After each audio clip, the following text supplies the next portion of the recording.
She was abandoned at the most expensive table in Chicago on Christmas Eve, and the most dangerous man in the city watched every second of it. Emma Clark didn't cry. She wanted to.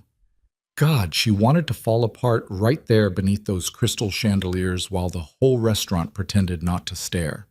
But she held it together with shaking hands, wrapped around a glass of water she couldn't afford, in a dress she'd borrowed from her roommate, in a world that had never once made room for her. Then the air changed. Conversations dropped. Waiters froze. And a voice came from directly behind her, low, unhurried, carrying the kind of quiet authority that didn't need to raise itself to be obeyed. That seat looks like it's been wasted on the wrong person all evening.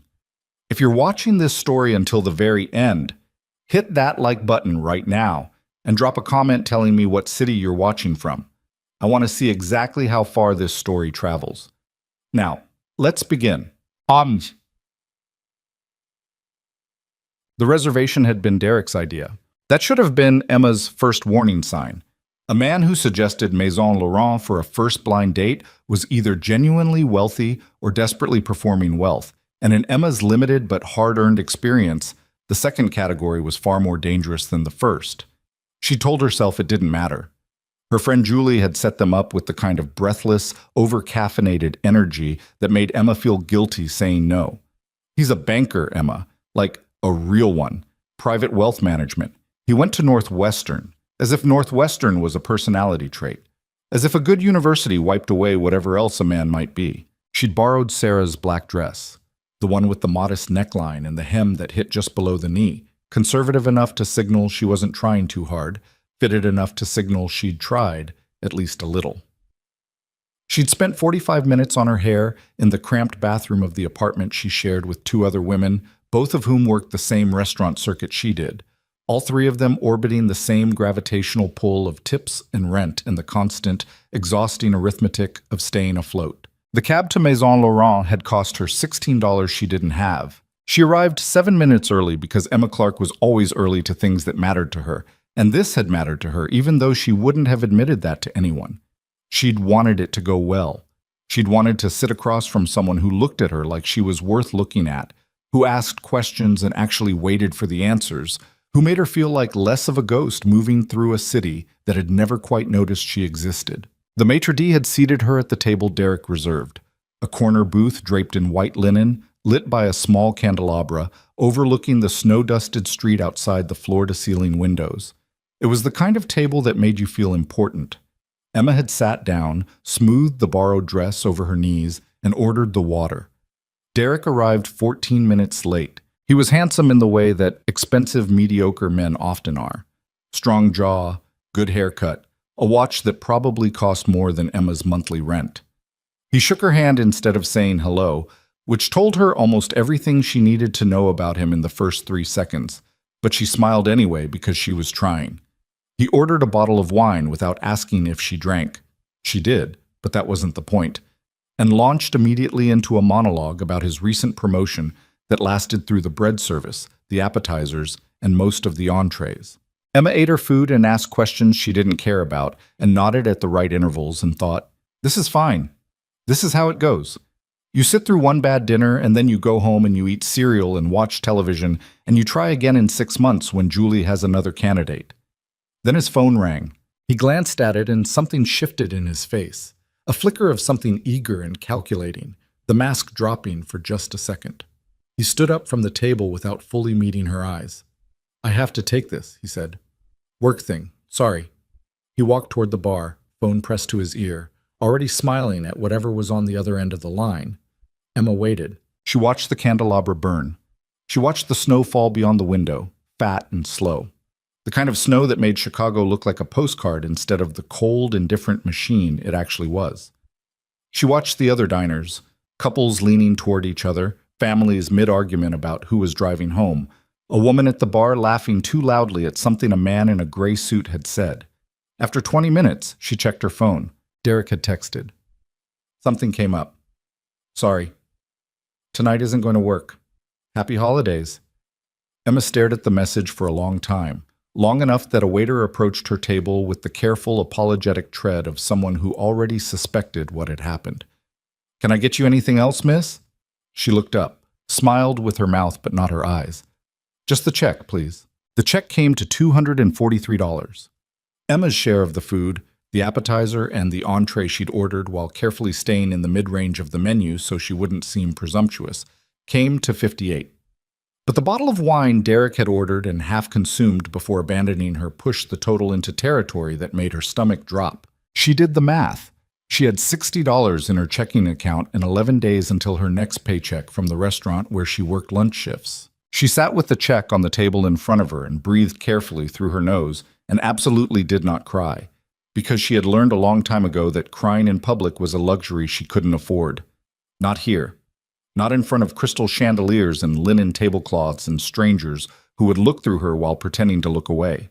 She reached for the clutch she'd borrowed along with the dress, because of course she'd borrowed the clutch too, and was calculating whether her debit card would simply decline outright or whether she'd be left with a humiliating partial payment conversation when the atmosphere in the room changed so completely and so suddenly that it took her a moment to understand what she was feeling. It started at the door. The maitre d' didn't just straighten. He transformed, his entire posture reconfiguring from professional courtesy to something closer to controlled alarm.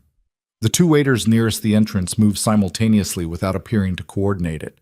A man in a black suit who had been standing near the coat check with no apparent purpose revealed his actual purpose by shifting his jacket slightly, the movement careful and practiced, creating access to something beneath the fabric.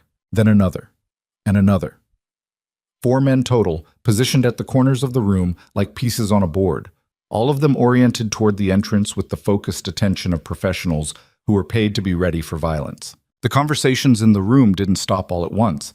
They dissolved, table by table, rippling outward from the entrance in a wave of sudden silence that moved through the restaurant like a pressure change. The woman at the bar stopped laughing. The family stopped arguing. The couple leaning toward each other pulled back instinctively, some animal part of their brains registering a threat before their conscious minds caught up. Emma didn't turn around. She didn't know why she didn't turn around. Some instinct told her that turning around quickly was the wrong thing to do, that there was something happening behind her that required stillness. Her hands were flat on the table. Her breathing had slowed. She could feel the presence before she could identify it. A weight in the air, a gravitational shift, the sense that something had entered the room that was fundamentally different in kind from everything else in it. She heard footsteps. Measured, unhurried, moving through the silence without appearing to care about it. And then the voice. That seat looks like it's been wasted on the wrong person all evening. Low, smooth, Russian accent beneath the precision of it, just enough to give the words a particular texture. The kind of voice that had learned to be quiet because it had never needed to be loud. Emma felt it in her sternum before she processed the words. She turned her head slowly. The man standing behind her to her left was perhaps 32 or 33, though something in his eyes made the number feel irrelevant. He was tall, several inches over 6 feet, with the kind of build that came from actual physical labor rather than a gym membership. Dark hair, cut short, a jaw that had been broken at some point in the past and had healed slightly imperfect, which somehow made his face more striking rather than less. He wore a charcoal gray suit that fit him the way expensive things fit people who are used to having expensive things, effortlessly and without performance. But it was his eyes that made Emma's breath catch. Ice blue. The specific color of glaciers in photographs. Blue so pale it looked almost silver in certain light, set beneath dark brows, framed by lashes that were too long for a face this sharp. Those eyes were looking at her with an attention so complete and undivided that it felt physically different from being looked at by anyone she'd ever met. Not desire, exactly. Not yet. Something more fundamental. The look of someone encountering a thing that interests them, studying it without apology, deciding what it means. "You're welcome to continue staring at the door," he said. Or, he pulled out the chair across from her, the chair Derek had occupied, with one hand, the motion fluid and unhurried. "You could have dinner with someone who will actually be here when you finish eating." Emma looked at him. She looked at the men positioned around the room.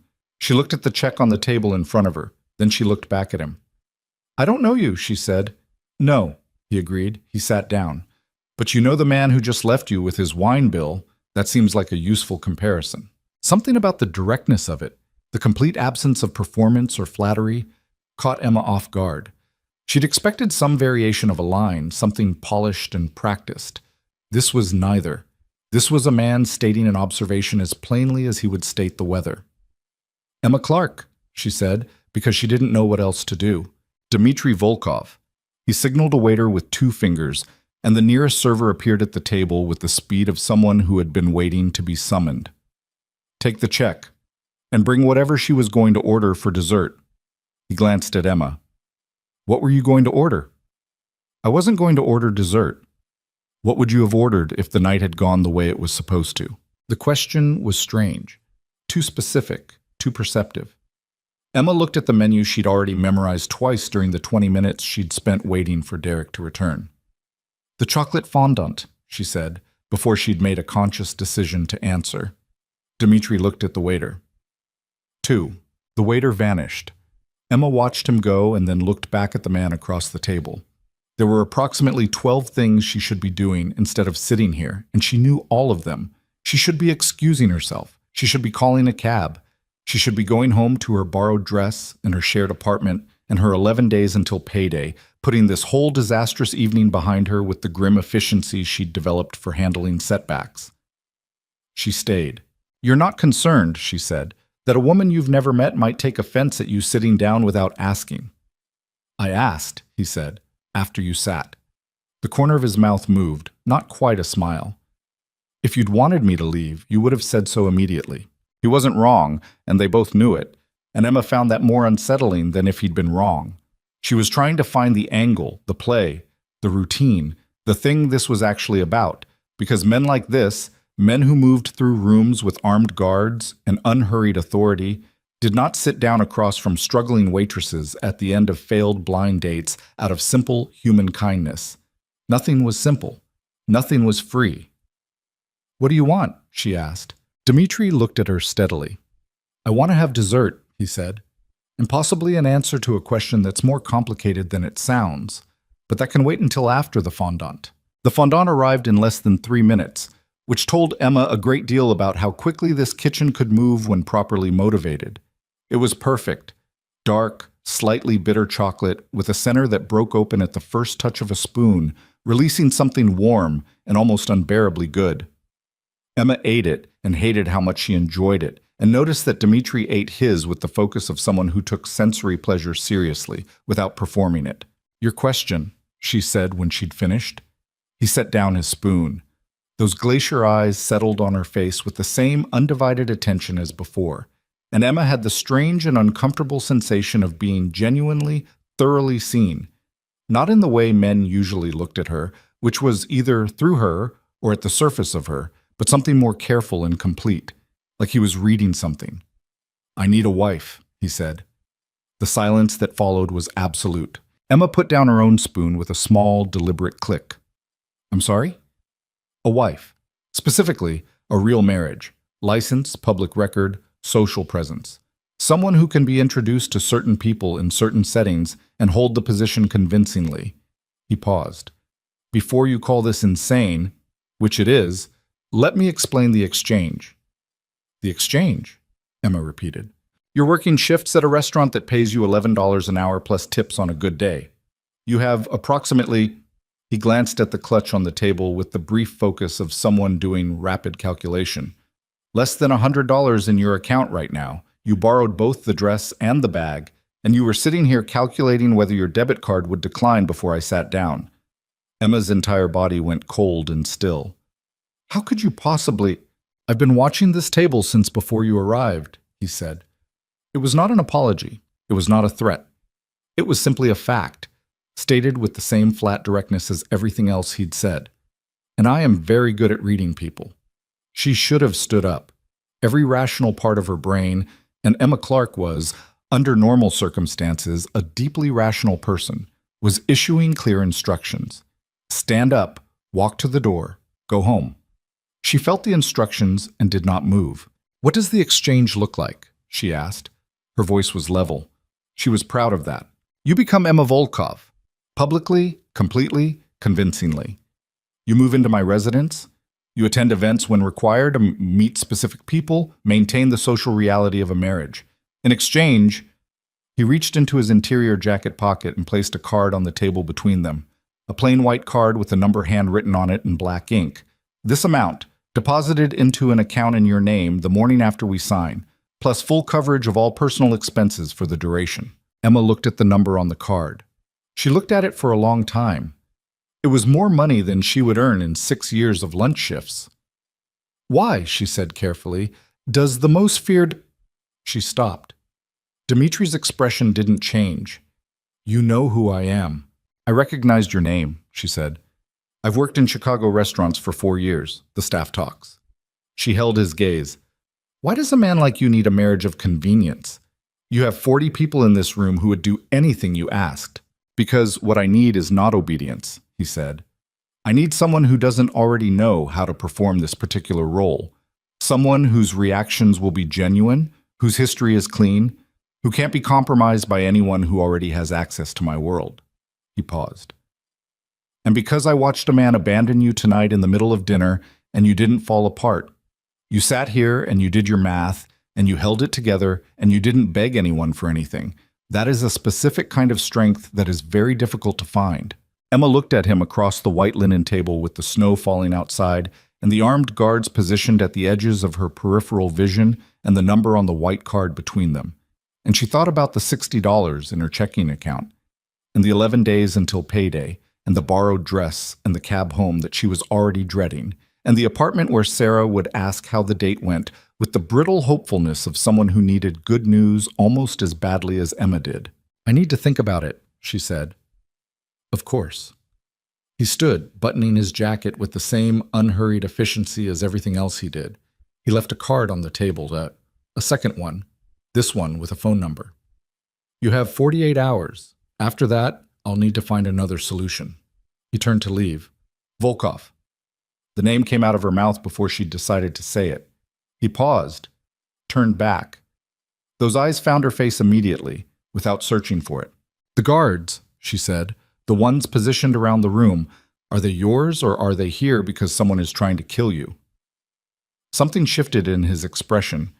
Not surprise exactly, but a recalibration, the look of someone revising an estimate upward. "Both," he said. "Those two things are not mutually exclusive in my life." Then he walked out through the restaurant while the armed men peeled away from their positions and followed him like shadows, and Emma sat alone again at the white linen table with 2 empty dessert plates and a phone number, and a number on a card that could change her entire life. And the snow fell outside the window onto the empty Christmas Eve streets of Chicago, and she thought, "I should go home." She didn't go home for another hour. She sat and drank the rest of her water and watched the snow, and thought about every version of the next 48 hours and what each of them meant. And when she finally left, the maitre d' held the door for her with a degree of deference that had not been present when she arrived. And she understood that something had already changed even though she hadn't agreed to anything yet. The cab home cost $16. She had the exact change. She tipped the driver $3 she couldn't afford. She didn't sleep that night. The apartment was quiet.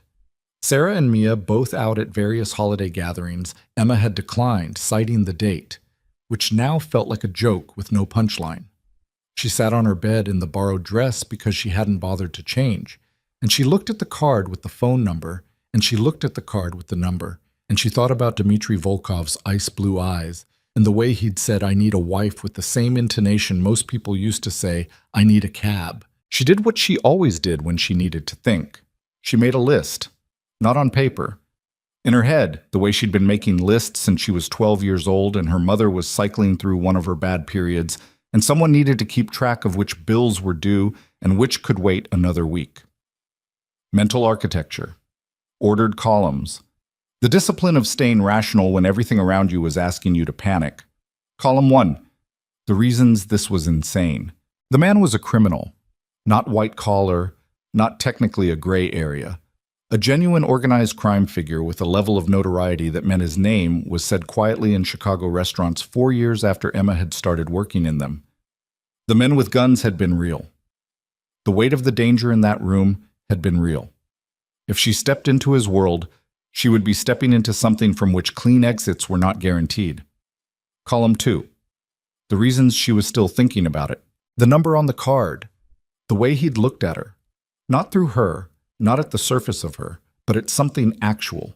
The observation he'd made about her strength, stated without flattery, without the manipulative warmth men sometimes use to lower a woman's defenses. He'd said it like he was noting a fact, the fact that he'd asked her instead of someone who already knew how to perform the role, which meant, on some level, he'd chosen her. Not randomly, deliberately. She fell asleep just after 3 in the morning with the card still in her hand and woke up 6 hours later to a text from Julie asking how the date went and Sarah's voice in the kitchen asking the same question at higher volume. And Emma lay in bed for a moment looking at the ceiling, and then she picked up her phone and opened a browser and typed in the name she already knew. She spent 3 hours reading. She read everything that was publicly available about Dmitry Volkov, which was not nothing. The FBI maintained what appeared to be a permanent interest in his activities, though no charges had ever survived a trial. Witnesses recanting, evidence disappearing, prosecutorial strategies collapsing at inconvenient moments. He had been photographed at charity galas, political fundraisers, restaurant openings. In photographs, he wore his wealth lightly and held himself with the straight-backed self-possession of someone who had never needed to make himself smaller in anyone else's presence. He had not been photographed with a woman in 3 years. Emma thought about that for a long time. She thought about what it meant to be alone at that specific altitude, the kind of alone where power insulated you from connection, where the people around you were too afraid or too calculating to approach anything real. She'd been alone in a different way, the invisible kind, the kind where you moved through crowded rooms and nobody's eyes stopped on you. 2 different species of the same basic condition. She picked up the phone. He answered on the second ring. "You have 36 hours remaining," he said, which told her he'd saved her number.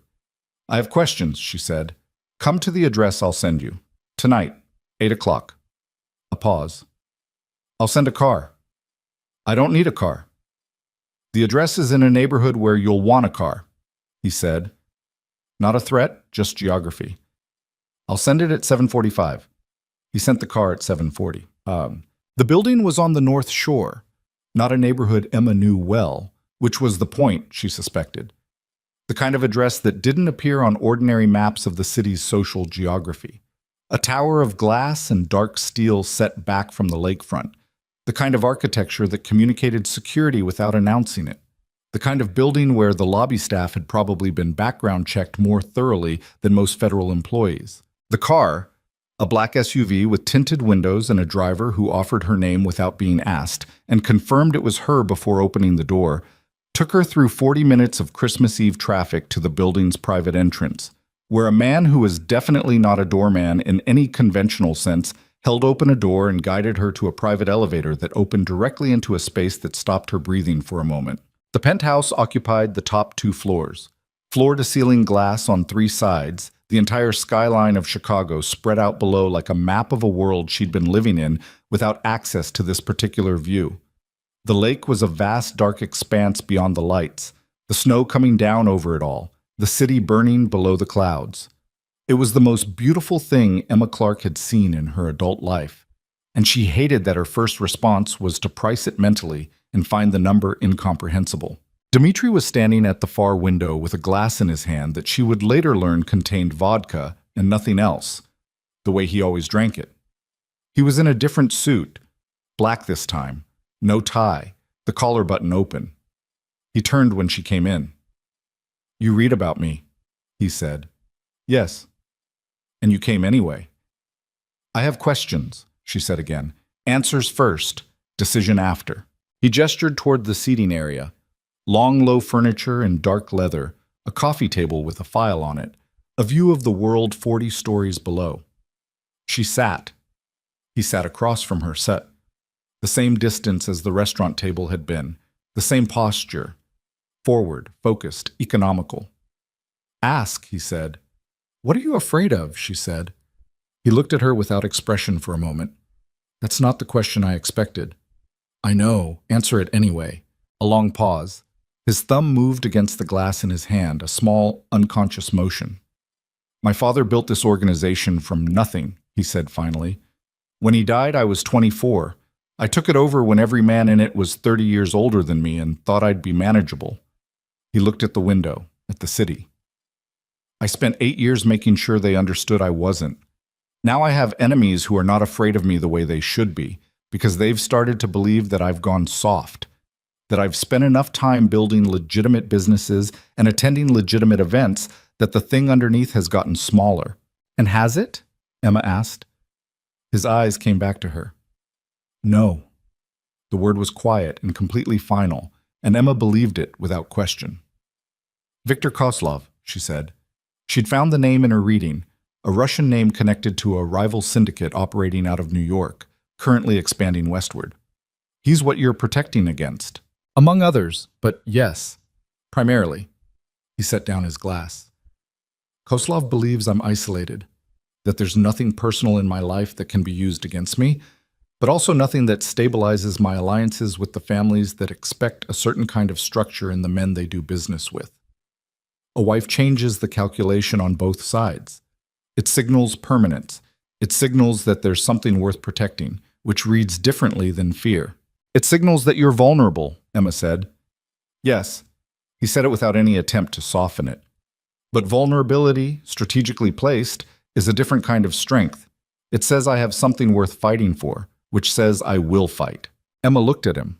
She thought about strategy and fear and the specific kind of math that powerful men did when they were trying to survive, and she recognized the structure of it. She'd been doing a smaller version of the same calculation for her entire life. What happens when it ends, she said. When the threat is neutralized, whenever that is. What happens to me? You walk away with what was agreed, you resume your life. And if something happens to you before that? He looked at her with what might have been approval. There is a document being prepared. If I'm killed during the term of the arrangement, you receive double the agreed amount, transferred immediately from a separate account that exists precisely for that contingency. Emma breathed. You've thought about this. I think about most things. She looked at the city below them. She thought about Sarah and Mia and the apartment and the lunch shifts and the $16 cab rides and the borrowed dresses and the man who had abandoned her at a restaurant table on Christmas Eve without enough basic decency to deliver the news in person. She thought about Dmitry Volkov telling her she had a specific kind of strength that was difficult to find. She thought about what it would feel like to stop doing the arithmetic of staying afloat for long enough to breathe. I have conditions, she said. Tell me. I keep working. She watched his face. Not the restaurant job? I don't need the income. But I'm in a program.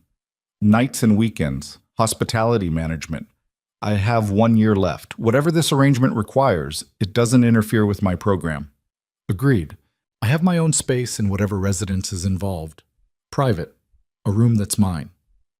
There are 4 bedrooms. Take 2. Emma almost smiled. And I need to be able to contact a person outside of this situation. One person who knows broadly what's happening, not details. Just enough that if something happens to me, someone who isn't connected to you knows to ask questions. He looked at her for a moment. That is the most intelligent condition anyone has ever negotiated with me. Agreed? She said. Agreed. He held out his hand. We have a deal, Emma Clark. She looked at the hand, the scarred knuckles, the steadiness of it, extended across the coffee table between them with the same directness that characterized everything he'd done in the past 24 hours. Emma Clark, who had been invisible for so much of her life, who had been abandoned at a restaurant table on Christmas Eve, who had done the arithmetic of staying afloat so many times it had become the background music of her existence, looked at the hand of the most dangerous man she had ever met. She shook it. His grip was firm and brief, and when he let go, she could feel the warmth of it for a moment afterward. And she told herself that didn't mean anything. You'll move in the day after tomorrow, he said. That's fast. Fast is safer. He stood, picked up his glass. I'll have someone contact you in the morning with the details. Tonight, my driver will take you home. Emma stood as well. She smoothed the borrowed dress, the same one as last night she hadn't thought to change before coming, and looked at the city one more time, this impossible panorama of light and snow and distance, the world she'd been living inside without ever seeing it from this altitude. Volkov, she said. He looked at her. If you lie to me about anything, she said, about the terms, about the danger, about any part of what this is, I will leave. No negotiation, just gone. She met those glacier eyes without flinching. Are we clear? The pause that followed was 2 seconds long, and in those 2 seconds, Emma had the absolute irrational certainty that no one had spoken to Dmitry Volkov this way in a very long time. We're clear, he said.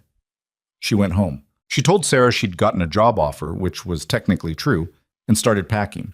She had 36 hours before she moved into the penthouse of the most feared man in Chicago. She spent all of them wondering what she'd just agreed to, and whether the warmth she'd felt from his handshake would still be there in the morning. It was. That was the part she was most afraid of. The morning she moved in, she found a note on the kitchen counter of the penthouse in handwriting she was seeing for the first time. Angular, precise, the letters slightly compressed, the writing of someone who'd been taught formal penmanship and had spent decades making it efficient. The refrigerator is stocked. The east bedroom has the better view. There is a car available to you at all times. Ask Marcus at the desk. Tonight, 7 p.m., we have dinner with two men whose opinion of this arrangement will determine the next 3 months. Dress like you belong here. DV. Emma read it twice. She put it down. She opened the refrigerator and looked at its contents. Stocked was an understatement. And then she looked out the east window at the lake and the city, and the snow still falling over all of it, thinner now, the sky pale and cold and enormous. She thought, I belong here as much as I've ever belonged anywhere. She got dressed. She put on the clothes that had been hanging in the east bedroom closet, her size exactly, which meant someone had done research she wasn't entirely comfortable with, and looked at herself in the bathroom mirror and didn't entirely recognize the woman looking back. She had 6 hours before dinner. In 4 of them, she was going to learn things about Dmitry Volkov that would make leaving feel impossible. In the 6th, she was going to see something that would make her wonder if she'd made the most dangerous mistake of her life. The dinner was at 7, and by 5:15, Emma had already changed clothes 3 times. Not because she was vain, she'd never had enough clothes to be vain about. She was standing in front of the closet in the east bedroom, the one with the better view, the one Dmitry's note had recommended, which she'd chosen partly because of the view and partly because she refused to feel managed. And she was doing the calculation she always did when she needed to walk into a room and hold a position. What does the room expect? What does the room fear? Which version of you do you send in first? The clothes in the closet were all new, tags removed, but the stiffness of unworn fabric still present in the seams. Someone had bought them in her size and her approximate taste, or rather, in an approximation of her taste elevated about 3 income brackets. Dark colors, clean lines, nothing that required performance to wear. She pulled out a deep burgundy dress that hit mid-calf, structured at the shoulder, with a neckline that was present without being aggressive. She put it on and looked in the mirror and stood there for a moment with her own face. Dress like you belong here. She thought about the first time she'd walked into a restaurant kitchen at 19 and the head chef had looked at her like she was furniture that had arrived in the wrong room. She'd gone back every morning for 2 weeks until he stopped looking at her like that. Not because he'd decided she belonged, because she'd stopped giving him the option of deciding. Same principle, different room. She put on the earrings that were sitting on the bathroom counter. Simple gold, not flashy, the kind of thing a woman wore when she wanted to look composed rather than trying, and went to find Dmitry. He was in the main room, standing at the window again, but this time he was on the phone, and his posture was different from the still considered quality she'd seen the previous 2 nights. His shoulders were set. His free hand was moving slightly at his side. Not a gesture, more like a pressure release, the motion of a man holding himself back from something. He was speaking in Russian, rapid and low, and Emma could not understand a word of it, but she could read the tenor of it without difficulty. He was furious. Not the theatrical fury of men who needed witnesses, the cold, contained kind, the kind that went all the way down. She stood in the doorway and waited.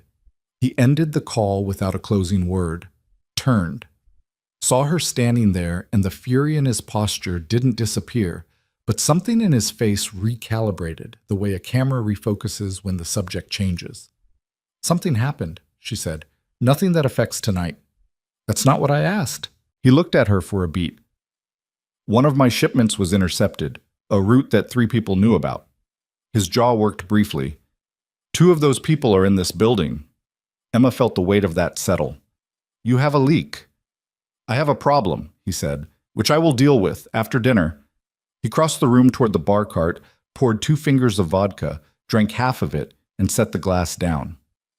Are you ready? You're going to sit at a dinner table for 2 hours with whoever is coming, Emma said, knowing that someone in your organization sold you out today, and you're going to act normal. Yes. How? He looked at her with those pale eyes. The same way you sat at that restaurant table for 20 minutes after you'd been abandoned and didn't let a single person in that room see you fall apart. He picked up his jacket from the back of the chair. You already know how to do this. You've been doing it your whole life. Emma didn't have an answer for that.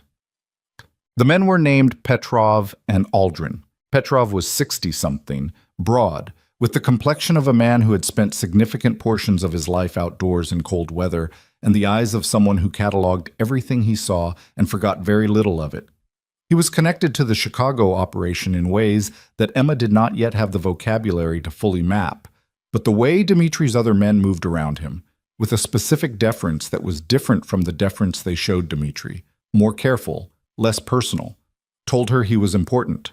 Aldrin was younger, American, with the polished surface of someone who had come to this world through money rather than violence. He sat with his elbows on the table and leaned forward when he spoke, which was a habit of men who wanted to appear engaged but were actually assessing. They were at a private dining room on the 41st floor of a building in the Gold Coast. Not a restaurant, not exactly, a room that existed entirely for this kind of meal, accessible by a key-coded elevator that Dmitri had navigated without looking at his phone. A room that said, "This conversation does not exist outside these walls." Emma had been introduced as his wife, not fiancée, not girlfriend, wife. Petrov had looked at her with the slow, thorough attention of a man reading a document he hadn't been informed would exist. Then he'd looked at Dmitri, then back at Emma, and something had shifted in his face. Not warmth exactly, but a recalculation. You didn't mention this, he said to Dmitri. No, Dmitri agreed. When? Recently.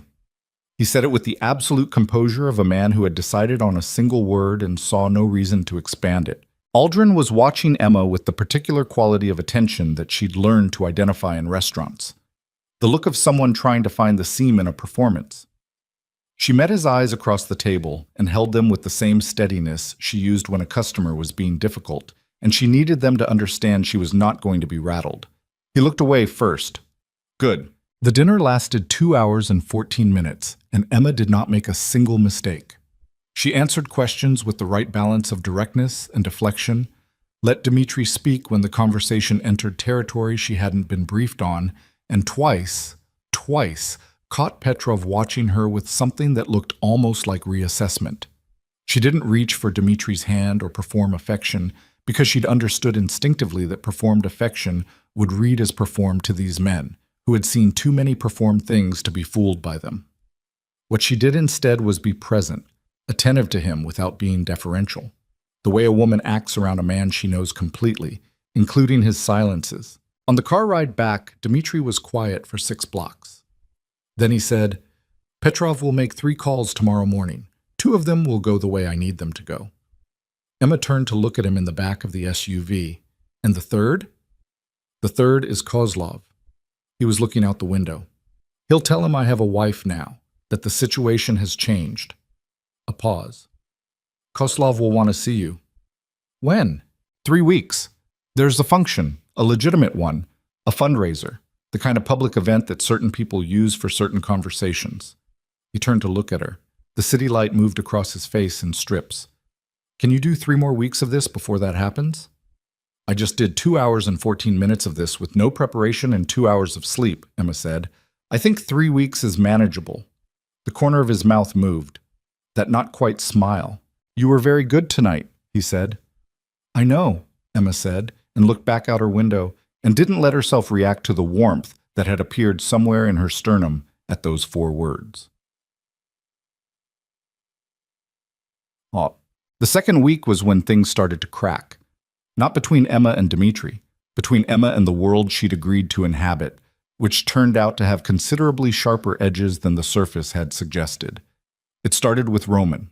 Roman Vasek was Dmitri's second in command, A lean, dark-haired man in his early 40s with a scar that ran from his left ear to his jaws, and the kind of face that had been handsome once and was now interesting in a more brutal way. He ran the daily operations of whatever the organizational structure actually looked like beneath the legitimate surface. And from the first morning Emma encountered him in the penthouse kitchen, pouring himself coffee with the ease of someone who had been in this space for years, he had looked at her like a problem that hadn't been solved yet. "You're up early," he said. Emma was also pouring coffee. She was in yesterday's clothes because she hadn't expected company before 7 a.m. "So are you." "I'm always here early." He looked at her over the rim of his cup. "You're not, usually." "I'm adjusting my schedule." "To what?" "To living here," she said. Roman put his cup down and leaned against the counter with his arms crossed, the posture of a man who had decided to say something he'd been holding for several days. "How much did he pay you?" Emma looked at him. She set her own cup down with a small, deliberate motion. "What exactly do you think you know? I know Dmitri doesn't fall in love over dessert at restaurants." His voice was flat and precise. "I know he doesn't bring women here. I know the timing of this is not coincidental." He pushed off the counter. "I also know that whatever you agreed to, you don't know the full price of it yet. And I'm going to be the one dealing with the consequences when that becomes a problem." "Is that a threat?" Emma said. "It's information." "The next time you want to give me information," Emma said, "you can do it when you've been invited into a conversation instead of ambushing me in a kitchen at 6:50 a.m. She picked up her coffee. "And for what it's worth, I'm not unaware that there are things I don't know yet. I'm paying attention. I suggest you notice that." She left the kitchen before he could respond. She shook for about 30 seconds afterward in the hallway, hands tight around the mug, the anger moving through her in the way it always did, sharp and hot, and then cold, and then gone, leaving only the focused clarity underneath. She'd been managing men who underestimated her since she was 19 years old. Roman Vasek was not a new species, but he'd said something she couldn't stop turning over. "Whatever you agreed to, you don't know the full price of it yet." She found out what he meant 4 days later. Dmitri had been gone since early morning. A meeting that had required him to leave before she woke up, noted on the kitchen counter in his compressed, angular handwriting. "Back by 4. Don't leave the building today. No explanation." She'd spent the morning on her coursework and was 3 chapters into an operations management textbook when Marcus called up from the desk to tell her she had a visitor.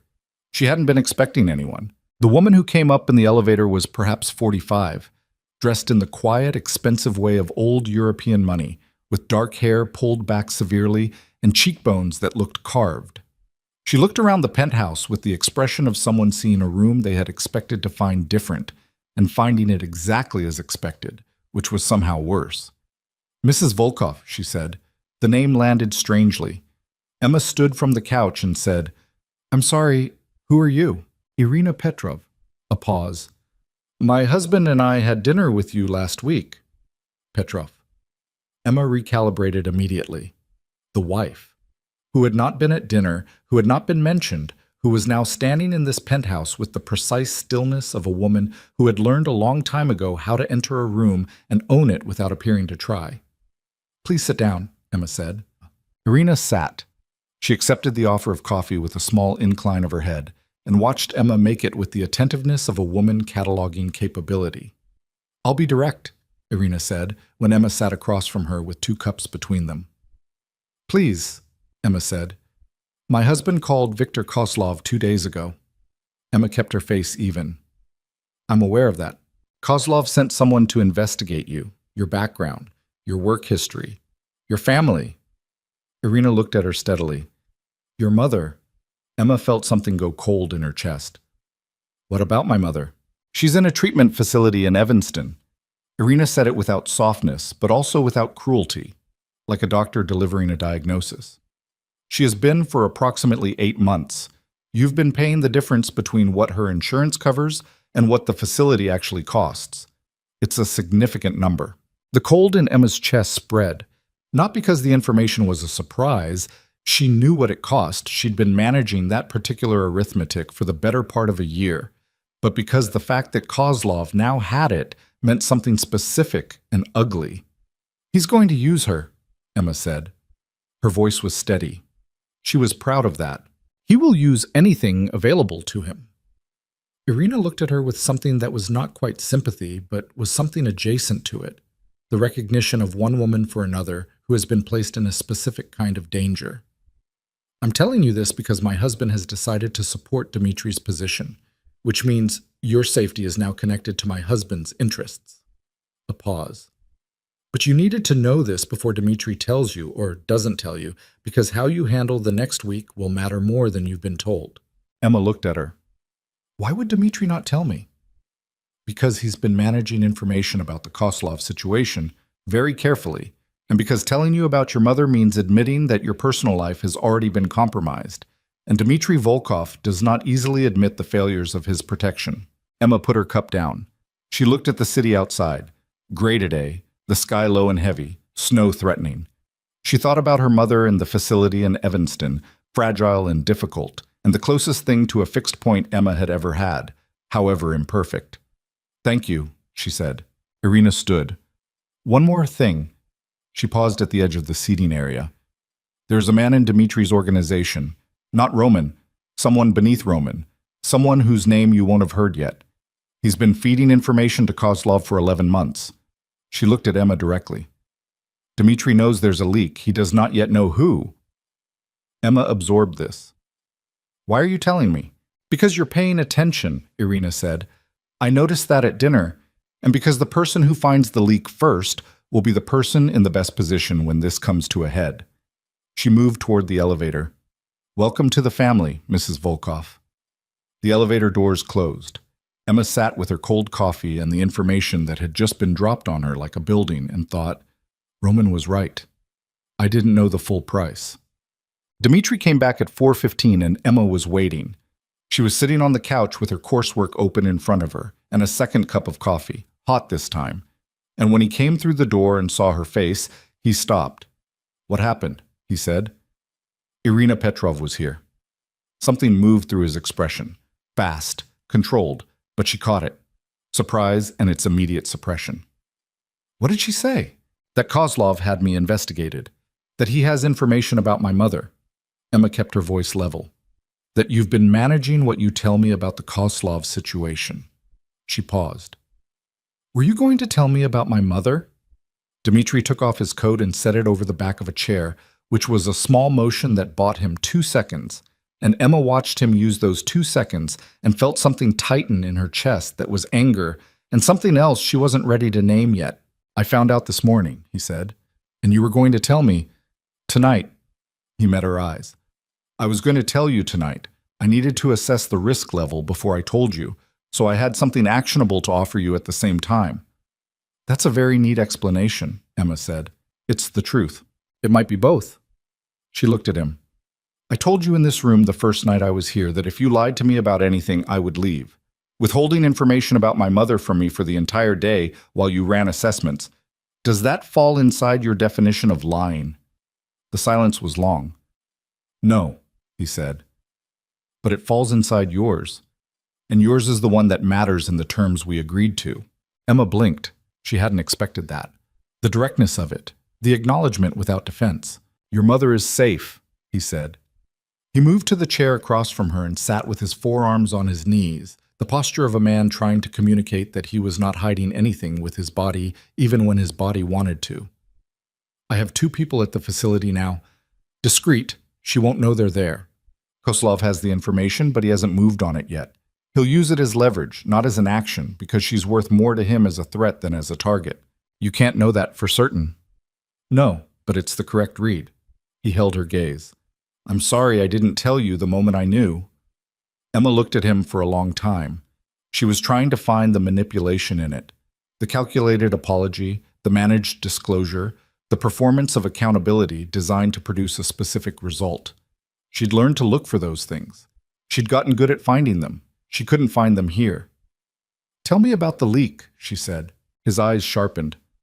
Irina told you about that too? Yes. He sat back slightly, looked at her with the focused, recalibrating attention she'd seen at the restaurant table a week ago. She told you I don't know who it is. She told me you know there is one. 11 months, he said, confirming Irina's number. Whoever it is has been careful. Small information, nothing that would trigger a catastrophic response, just enough to give Kozlov visibility into my operations.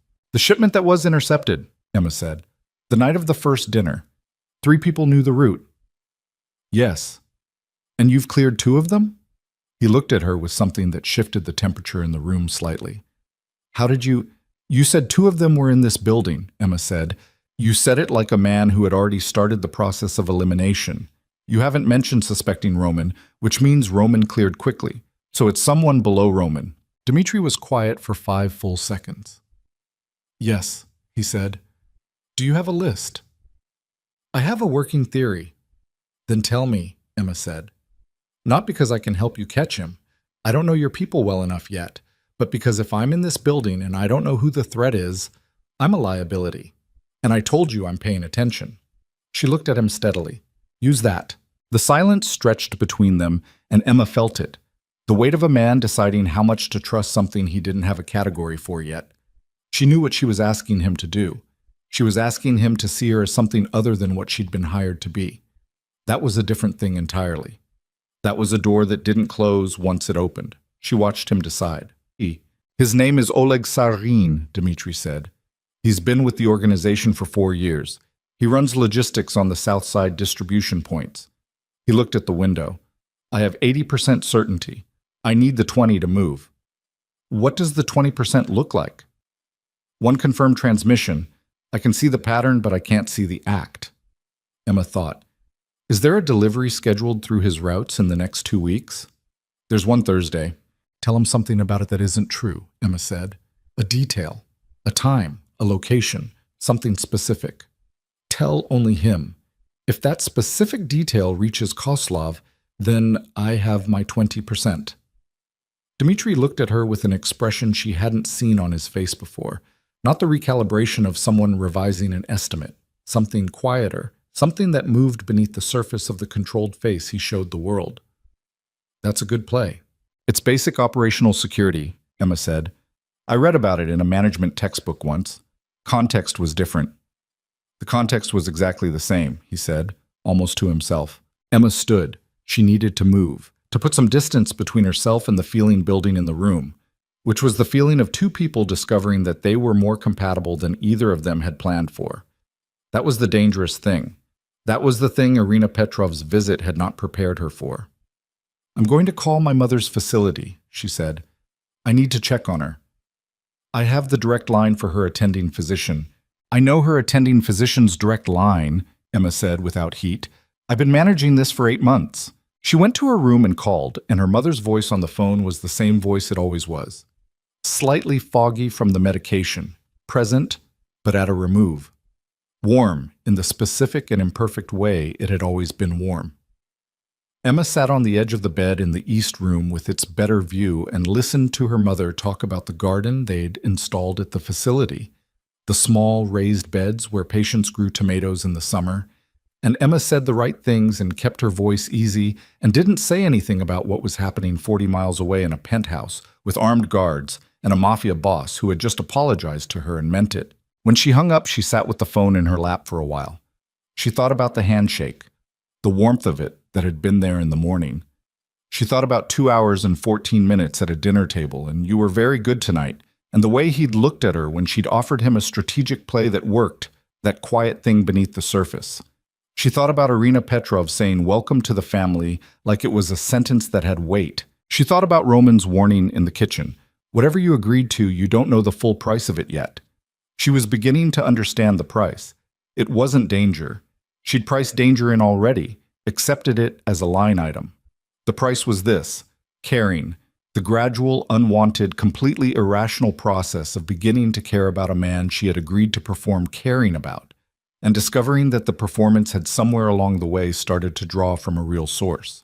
That was the price, and it was higher than anything on the card he'd placed on the restaurant table. Thursday came. Dmitri told Oleg Sarin that the Thursday delivery had been moved to a different warehouse on the south side, a location that didn't exist, that Emma had suggested fabricating, that was specific enough to be convincing and verifiable enough to be tested. They waited. On Friday morning, Dmitri came to find Emma at the kitchen table where she was working through her coursework, and he stood in the doorway for a moment before she looked up. His face was completely still. Kozlov sent 2 men to the warehouse address last night, he said. The address that doesn't exist. Emma set down her pen. Sarin, she said. Sarin. He said it without inflection, which was worse somehow than anger would have been. The flat weight of a man who had trusted someone for 4 years and was now calculating what that trust had cost him. What happens now? Emma asked. Now I deal with it. He held her gaze. Stay inside today. He left. Emma sat at the kitchen table and listened to the building settle around her, and she thought about what deal with it meant in Dmitri Volkov's vocabulary, and she thought about the fact that she was not horrified by what it meant, which was its own particular revelation about who she was becoming inside these walls. By evening, Roman came to her door, not to threaten her this time. He stood in the doorway with his arms at his sides and his scarred face unreadable, and he looked at her with something that might have been, if she was reading it right, a grudging and specific respect. The Sarin thing, he said. Yes? That was yours. Dmitri made the call, after you gave him the play. Roman looked at her steadily. I've been with him for 9 years. In 9 years, I've seen him trust one person completely, and that person is buried in New Jersey. He paused. He told you about Sarin. He told you the number, 80%. He doesn't give numbers like that to people. Emma said nothing. I was wrong about you, Roman said. It cost him something to say it. She could hear it in the compression of the words, the way a man sounds when he's doing something his nature resists. Not wrong that this is complicated, but wrong about what kind of person you are. Okay, Emma said. He started to turn away. Roman. He stopped. The leak is handled now, but Kozlov knows he's been blocked. He sent those men, and they found nothing, and now he knows we know about him. She watched Roman's profile. What does he do when he's been blocked? Roman turned back. His expression had changed. He escalates, he said. How? Roman was quiet for a moment. Then, he comes at things that aren't supposed to be targets. Emma felt it then, the specific weight of what that meant. The thing Irina had said. Leverage. Her mother in the facility in Evanston behind 2 people Dmitri had placed there who were discreet and present and not nothing, but also not enough. Not if Kozlov decided that the leverage was worth converting into something harder. She thought about Dmitri's face when he'd said, I'm sorry I didn't tell you, and meant it. She thought about this feeling in her sternum that kept coming back no matter how many times she told it to stop. She thought about the fact that she had $60 in her checking account 14 days ago and a borrowed dress and a cab she almost couldn't afford. And now she was standing in a 40-story penthouse, figuring out how to protect the most dangerous man in Chicago from the inside out. She thought, there is no version of the next few weeks that ends the way we planned. She thought, I knew that the moment I shook his hand. Then Dmitri's voice came from somewhere behind Roman, moving down the hallway with the compressed energy of someone who had just done something irreversible and was already moving past it. Emma. He appeared in the hallway, still dressed from whatever the day had been, shirt sleeves rolled to the forearms, something dark on the cuff that she did not let herself look at directly. We have a problem. I know, she said. He stopped, looked at her. Kozlov called Petrov 20 minutes ago. He knows about the fabricated address. He knows it was a trap. He held her gaze. He also said, a pause that lasted exactly long enough for Emma to feel her heartbeat, that he'd like to meet Mrs. Volkov personally, next week. Not at the fundraiser, privately. Emma looked at him. He's moving the timeline, she said. Yes? Because he wants to assess me before the public event. He wants to find the seam. Yes, she breathed. What happens if he finds one? Dmitri looked at her with those glacier eyes in the hallway light, and what she saw there was not the composed, unhurried authority she'd seen across restaurant tables and dinner parties. What she saw was something older and raw, something that lived beneath the controlled surface and had not been visible until this moment. Fear, not for himself. Then this stops being strategy, he said quietly, and starts being war. Emma held his gaze for 3 seconds. Then we'd better make sure, she said, that he doesn't find one. She watched him look at her. She watched him see her. Not the arrangement, not the woman he'd hired, not the performance of a wife, but her, Emma Clark, standing in a hallway 40 stories above Chicago, holding her ground in the middle of something that had grown far beyond what either of them had agreed to. And she watched him realize in real time that he was in serious trouble, not from Kozlov, from her. The meeting with Kozlov was set for Tuesday, 4 days. Dmitri gave her 4 days to prepare, which was not enough, and both of them knew it. But Kozlov had set the terms, and Kozlov was not the kind of man whose terms got renegotiated without consequence. The location was a restaurant in River North, public, theoretically neutral, the kind of place where powerful men conducted dangerous conversations behind the cover of normal life. Emma had worked 3 blocks from that restaurant for 2 years. She knew the neighborhood. She knew the way the lunch crowd moved through it, the sound of it, the specific quality of light through those north-facing windows in winter. Knowing the neighborhood was not going to be enough. Dmitri spent the first 2 days briefing her, not sitting her down with a document and walking through it. Nothing that formal. He talked while they moved through the routines of the penthouse, while she made coffee and he read reports, while they ate dinner at the kitchen table, with Roman occasionally present and occasionally not.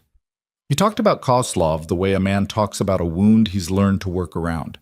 Carefully, without looking directly at it, the information precise and the emotion underneath it compressed into the density of something that had been carried for a long time. Viktor Kozlov was 51. He had built his syndicate from the remnants of 3 collapsed organizations, absorbing their assets and their personnel with the efficiency of a man who understood that loyalty was purchasable if you priced it correctly. He was not physically imposing, medium height, soft in the way that men who delegated their violence became soft. But he had a quality that Dmitri described once, briefly, as patience that feels like threat. He waited. He observed. He found the pressure point and he pressed it at the exact moment when pressing it would cause the most damage. "He's going to come at you sideways," Dmitri said on the second evening. They were at the kitchen table. Emma had her coursework open but hadn't looked at it in an hour. "He won't ask direct questions about us. He'll ask about you, your life before, your work, your family. He'll be charming. He'll be interested. He'll make you feel like the conversation is going well." "And then?" Emma said. "And then he'll say something designed to destabilize you, a fact he shouldn't have, a detail about your mother, about your finances, about something private." He looked at her steadily. "When he does that, your instinct will be to react, to show him he's found something." "I know how to hold a face," Emma said. "Not to this," Dmitri said. There was no cruelty in it, just the flat honesty she'd come to recognize as his default. "He's been doing this for 30 years. He's watched people hold faces for 30 years. He knows what controlled looks like from 10 feet away." "Then what do I do?" Dmitri was quiet for a moment.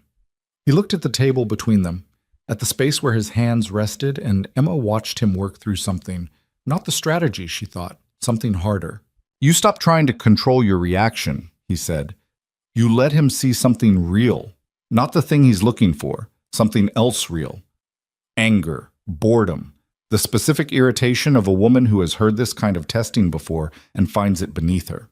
He looked up. "Make him feel like he underestimated you. That's more unsettling to him than a perfect performance." Emma looked at him. "You've thought about this a lot." "I've been thinking about how to protect you for 2 weeks, he said. He said it the same way he said everything. Directly, without decoration, without appearing to notice that it was the kind of statement that changed the temperature of a room. Emma looked at her coursework. "Okay," she said. "Tell me everything else." He thought. Tuesday morning arrived gray and cold, the kind of Chicago winter morning that felt personal. Emma dressed alone. She'd refused the offer of someone to help her. A woman whose name she hadn't caught, clearly experienced in the specific art of dressing women for high-stakes appearances, because she needed the 40 minutes of solitude to build something inside herself. The burgundy dress again. She'd worn it to the Petrov dinner, and it had worked, and she was not superstitious, but she was practical, and practical and superstitious were sometimes the same thing. Dmitri was waiting in the main room. He was wearing the charcoal suit again, the one from the restaurant, the first night, a detail she noticed and did not comment on. He looked at her when she came in with the same focused, complete attention as always. The kind of look she'd spent 2.5 weeks learning to receive without it affecting her equilibrium. She'd gotten better at it, not good enough. "Ready?" he said. "No," she said. "Let's go." Something in his face shifted. Not quite a smile, but its structural precursor, the thing that happened in his jaw and his eyes before the smile formed. Emma turned toward the elevator before it could complete itself. The car ride was 20 minutes through mid-morning traffic.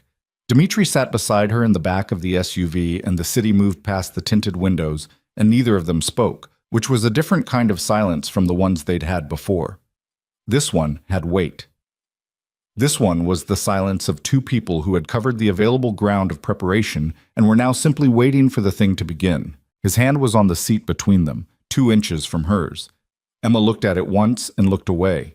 The restaurant was called Alder, street level, exposed brick, the kind of cultivated casualness that cost a great deal of money to maintain. 2 of Dmitri's men were already inside. She clocked them without appearing to look, a habit she'd been developing without fully meaning to, the peripheral mapping of a room for exits and positions, and the location of people who were something other than what they appeared to be. She'd started doing it 3 days into living in the penthouse, and hadn't been able to stop.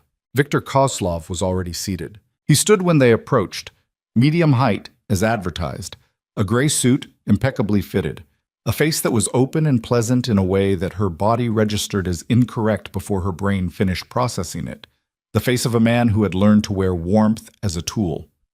Brown eyes that were doing the same thing Dmitri's always did, reading, cataloging, assessing, but where Dmitri's attention felt like a searchlight, Kozlov's felt like a hand moving slowly through water, disturbing the surface gently, looking for what lay beneath without announcing the search.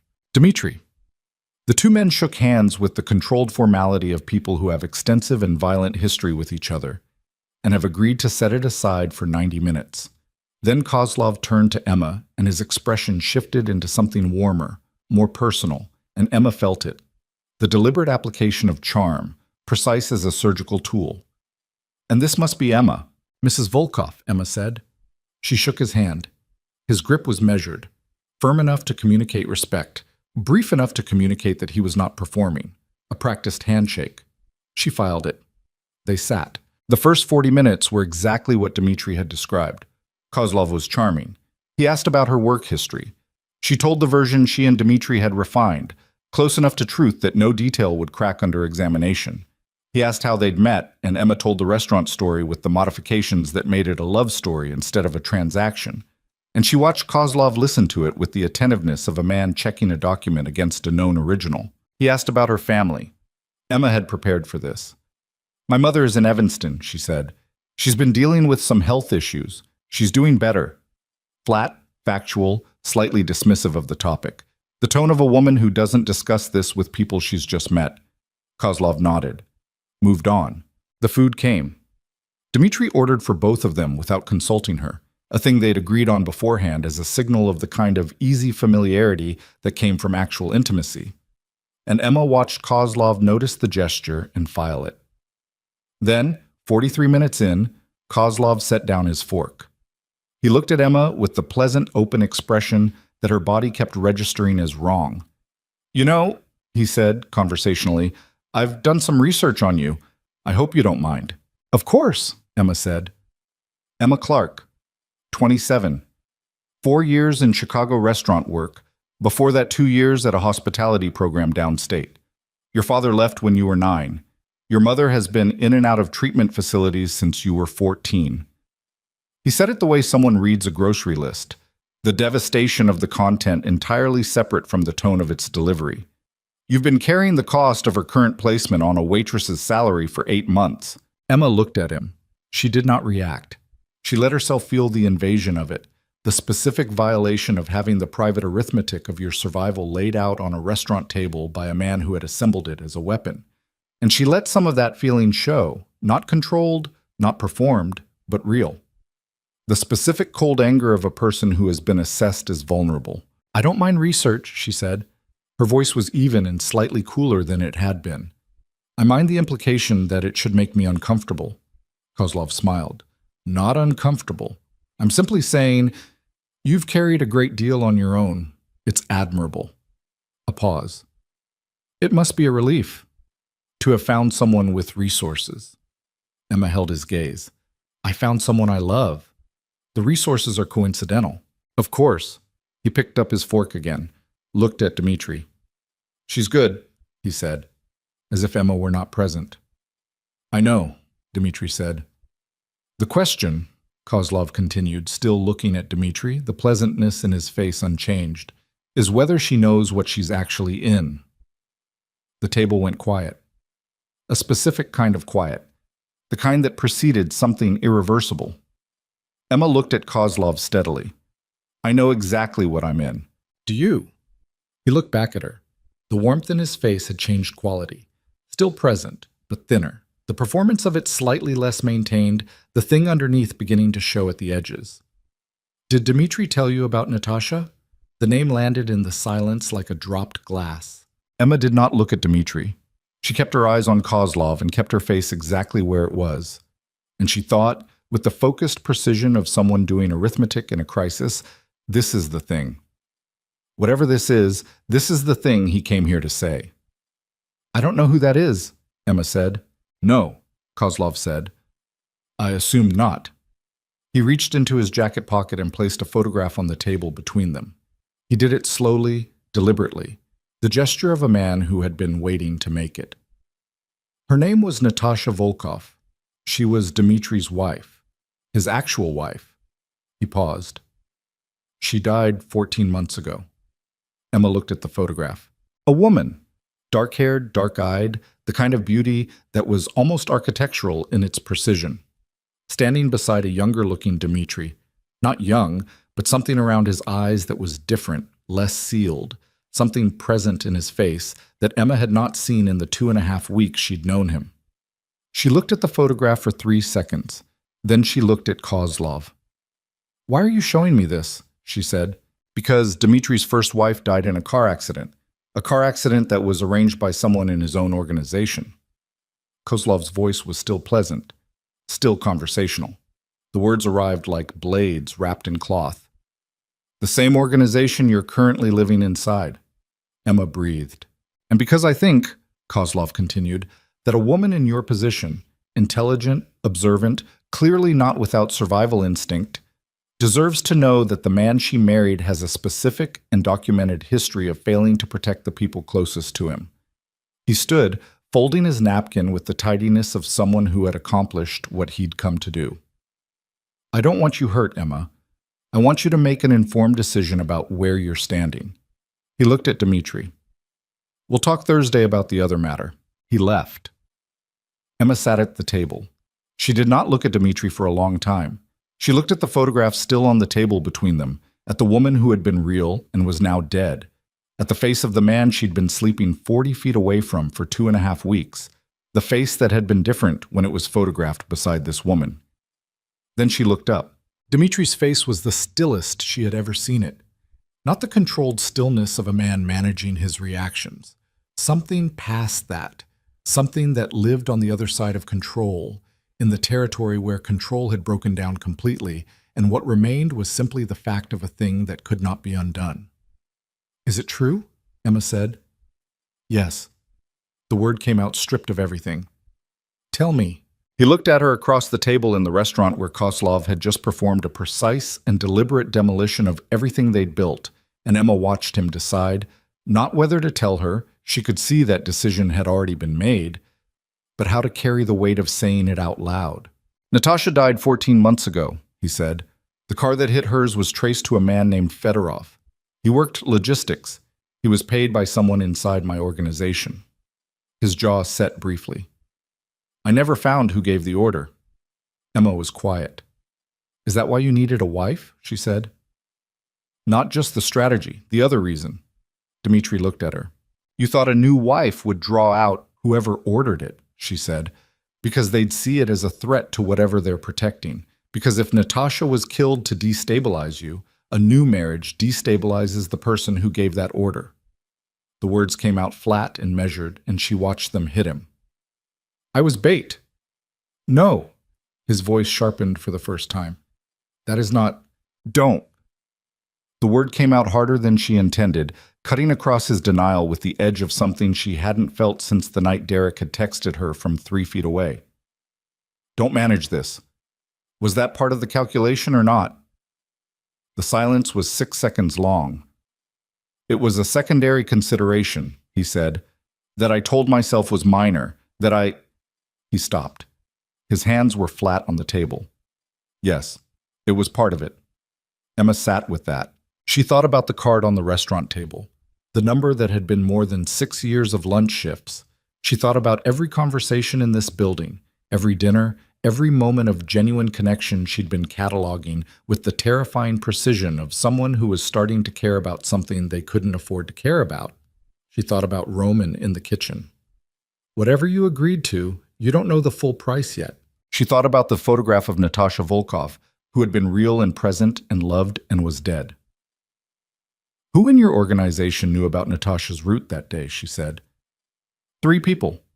Emma looked at him. 3 people. The same number who knew about the intercepted shipment. Dmitri went absolutely still. She watched it happen. Watched the thing she'd said arrive in his face like a physical impact, moving through the careful architecture of his self-control and finding something underneath it that was raw and exposed. His eyes changed. Something in them that had been contained for 14 months broke its container. The leak, he said, barely audible. Saren has only been in the organization for 4 years, Emma said. Her voice was steady. The steadiness of someone doing arithmetic in a crisis, holding the columns together by force of will. Natasha died 14 months ago. If Saren is the leak, he wasn't with us when she died. Dmitri's voice had a quality she had never heard in it before, a fracture underneath the surface, something that moved like the beginning of an earthquake moves underground before it reaches the surface. He couldn't have been the one who ordered, but he could be working for someone who was, Emma said. Someone already inside. Someone who was there 14 months ago and is still there and has been feeding Kozlov information for 11 months, which is 3 months after Natasha died, which means... She stopped. Dmitri was looking at her with those pale eyes, and the fracture in his voice had reached his face now, and Emma watched the most controlled man she had ever met come apart in increments across a restaurant table, and she thought, this is what Kozlov wanted, not to break me, to break him. Someone in your organization killed your wife, Emma said, quietly, as directly as he would have said it, and then 3 months later started feeding your enemy information. And you've been living with both of those things happening inside your walls without knowing they were connected. Dmitri said nothing. Does Roman know about Natasha's case, the investigation into Fedorov? Roman ran it, and he found nothing. He found Fedorov. Fedorov was dealt with. But not who hired him. No, Emma breathed. She looked at the photograph still on the table. I need you to tell me every name that knew Natasha's route that day. Emma. The 3 names, she said. Now. He looked at her for a moment, then he said 3 names. Emma repeated them in her head until they were fixed. The first was a man she'd never heard mentioned. The second was someone Roman had referenced once in passing, a senior figure in the organization's financial operations. The third was Roman. Emma kept her face exactly where it was. She picked up her water glass and drank from it, and set it down and looked at Dmitri with the controlled steadiness of a woman who had just received information that changed the shape of everything and was not going to let that show until she was alone and could think. We need to go back, she said. Tab. The ride back was nothing like the ride there. Dmitri sat with 3 inches of space between them, and the city moved past the windows, and Emma looked at it and thought in lists. The kind of lists she'd been making since she was 12 years old, since someone had to, since the alternative was panic, and panic was a luxury she had never been able to afford. Roman had run the investigation into Natasha's death and found nothing. Roman had been with Dmitri for 9 years. Roman was the person Dmitri trusted with the operational details that could not be trusted to anyone else. Roman was one of 3 people who knew Natasha's route. Roman had also told Emma, 4 days into her time in the building, that someone in the organization was feeding information to Kozlov, and then he'd watched her find Saren. Emma thought about that, the specific shape of it. A man who had been feeding information to the enemy for 11 months, who ran the investigation into a murder he had possibly ordered, who pointed her toward a mole who turned out to be real. Because Saren was real, the trap had confirmed that, but who might also be a partial truth deployed to protect a larger lie. 2 leaks, not one. Saren, who was real and had been handled, and Roman, who might be something else entirely. She thought about Dmitri in the restaurant, the fracture moving through his face. She thought about 9 years of trust. She thought about the specific cruelty of Kozlov showing her that photograph, not to break her. Kozlov had correctly assessed that she was not easily broken, but to force Dmitri to say things out loud that had been sealed for 14 months, to reopen a wound in front of a witness, to make Dmitri see, through Emma's eyes, what the shape of his own betrayal looked like. Patience that feels like threat. She thought, Kozlov knows.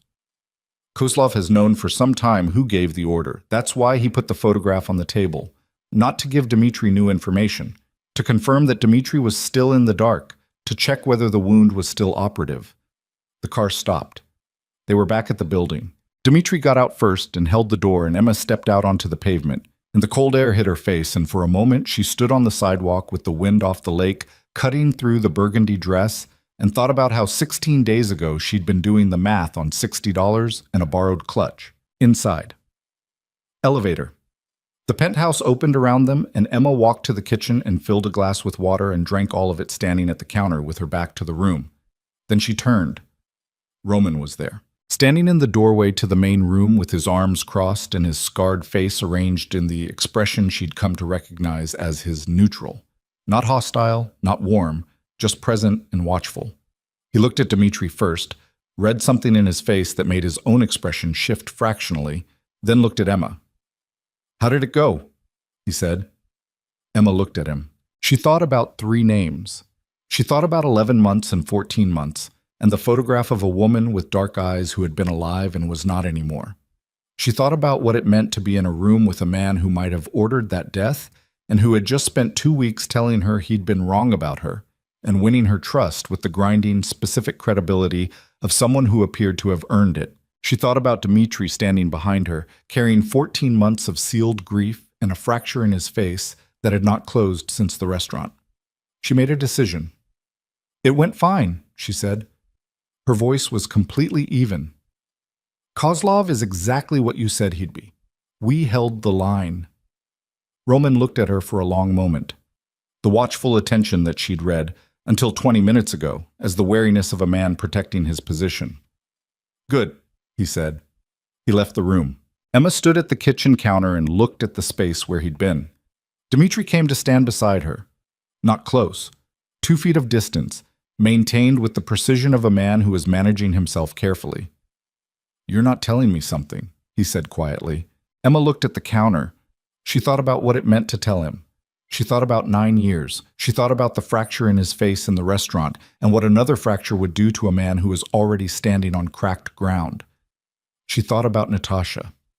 She turned to look at him. Those glacier eyes in the penthouse light, the scar along his jaw, the compressed, careful quality of a man holding himself together with both hands. "I need 1 more day," she said. "Before I tell you what I'm thinking, I need to be certain." He looked at her. "Why?" "Because if I'm right," Emma said, "what I'm about to tell you is going to be the worst thing you've heard in 14 months. And I'm not going to say it until I'm certain enough that you can act on it instead of just surviving it." The silence between them was the longest one yet. "One day," he said. "One day," she confirmed. She went to her room and closed the door and stood with her back against it in the dark, and let herself feel for 30 seconds the full weight of what was happening. The danger and the grief and the specific terror of being a woman who had walked into a war thinking it was a transaction and had discovered somewhere in the middle of it that she was fighting it like it was her own. 30 seconds. Then she turned on the light and sat at the desk and opened her laptop and began to build the case with everything she had. Every name, every date, every detail that Roman had given her in the 2.5 weeks she'd spent watching and listening and paying attention to everything in this building with the focused precision of a woman who had been doing impossible arithmetic her entire life. She worked through the night. By 3 a.m., she had what she needed. By 4 a.m., she understood the full shape of the betrayal. Not just Roman, not just the leak, but something older and colder and more structurally devastating than she had imagined when she'd first heard those three names at a restaurant table. She sat in the lamplight of the east bedroom with the lake black and enormous beyond the window, and she thought about Dimitri's face when she'd said someone in your organization killed your wife, and she thought about what she was going to do with the truth she was now holding. There was no version of the next conversation that left things the way they were. There was no version of this that ended the way either of them had planned. She picked up her phone. She looked at the number she'd saved under a single initial, the person she'd told Dimitri about the first night, the one condition she'd named before shaking his hand. One person outside of this situation who knows broadly what's happening. She typed, "I need you to know that if you don't hear from me in 72 hours, something has gone wrong. The name is Roman Vasek." She sent it. Then she went to Dimitri's door and knocked. He answered immediately, which told her he hadn't slept either. She looked at him in the doorway in the dim light of the hallway, and she said, "I'm certain." And then she told him everything. She watched his face while she did it, and what she saw there was not the fracture she'd seen in the restaurant. What she saw was something colder and more complete, the face of a man who had just had the last version of his grief converted into something actionable, something that had direction and purpose and an address. When she finished, he was quiet for a long time. Then he said, in a voice she had not heard from him before, stripped entirely of the smooth authority, down to something underneath that was older and harder and absolute. "Where is he now?" Emma looked at him. "Dimitri." She put her hand on his arm, the first time she had voluntarily touched him, a fact that registered for both of them in the half-second before everything else.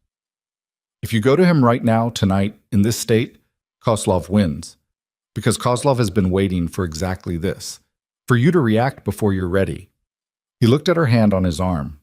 He looked at her face. "How long?" he said. 48 hours, she said. "Let me help you do this right." The silence was the kind that preceded earthquakes. 48 hours, he said. But something had already shifted in the building. Some weight redistributed, some structural element changed. And Emma, standing in the hallway with her hand on the arm of a man who had just learned the name of the person who killed his wife, understood that the 48 hours she'd asked for might already be... The 48 hours lasted 11. Emma knew it the moment she woke at 6 a.m. to the sound of the penthouse door closing. Not slamming, which would have been a warning she could have acted on, but closing with the careful, deliberate quietness of someone who did not want to be heard leaving. She was out of bed before she was fully conscious, moving through the dark of the east bedroom with the focused instinct of someone whose body had learned, in 3 weeks of living in this building, to read its sounds like a language. The main room was empty. Dimitri's jacket was gone. The gun that usually sat on the kitchen counter in its holster, a fact she'd stopped flinching at around day 4, was gone. On the counter in its place was a note in his angular, compressed handwriting, and Emma picked it up and read it and felt something cold move through her that was not quite fear and not quite anger, but lived in the territory between them. "Stay inside. Don't contact Roman. Marcus has instructions. No time. No plan. No 48 hours." Emma put the note down. She stood in the kitchen in the gray pre-dawn light and breathed through her nose for 10 seconds and thought about Dimitri's face in the hallway last night. The things she'd seen underneath the controlled surface, the earthquake that had already started before she'd asked him to wait. She thought about the voice stripped to its oldest layer. Where is he now? She thought about 9 years of trust converted overnight into the specific, devastating energy of a man who had been patient for 14 months and had just run out of patience entirely. She thought, he's going to get himself killed. She picked up her phone and called the number she had for Marcus at the desk. "Mrs. Volkov." He answered on the first ring. "Where did he go?" A pause. "I'm not able to—" "Marcus." Her voice was level and cold, and she put into it the same quality she'd heard Dimitri use when he wanted a conversation to end in a specific direction. "Where?" Another pause. Longer. She could hear him deciding. "He took 3 men to a location on the south side," Marcus said. "A warehouse. He said he'd be back by 9. "Which warehouse?" "Mrs. Volkov, I really can't. Give me the address or I walk out of this building and find it myself." She meant it, and he could hear that she meant it. which is considerably more dangerous for everyone involved. The address came 30 seconds later. Emma changed her clothes in 4 minutes. Dark jeans, black sweater, flat boots she could move in. She was at the elevator in 5.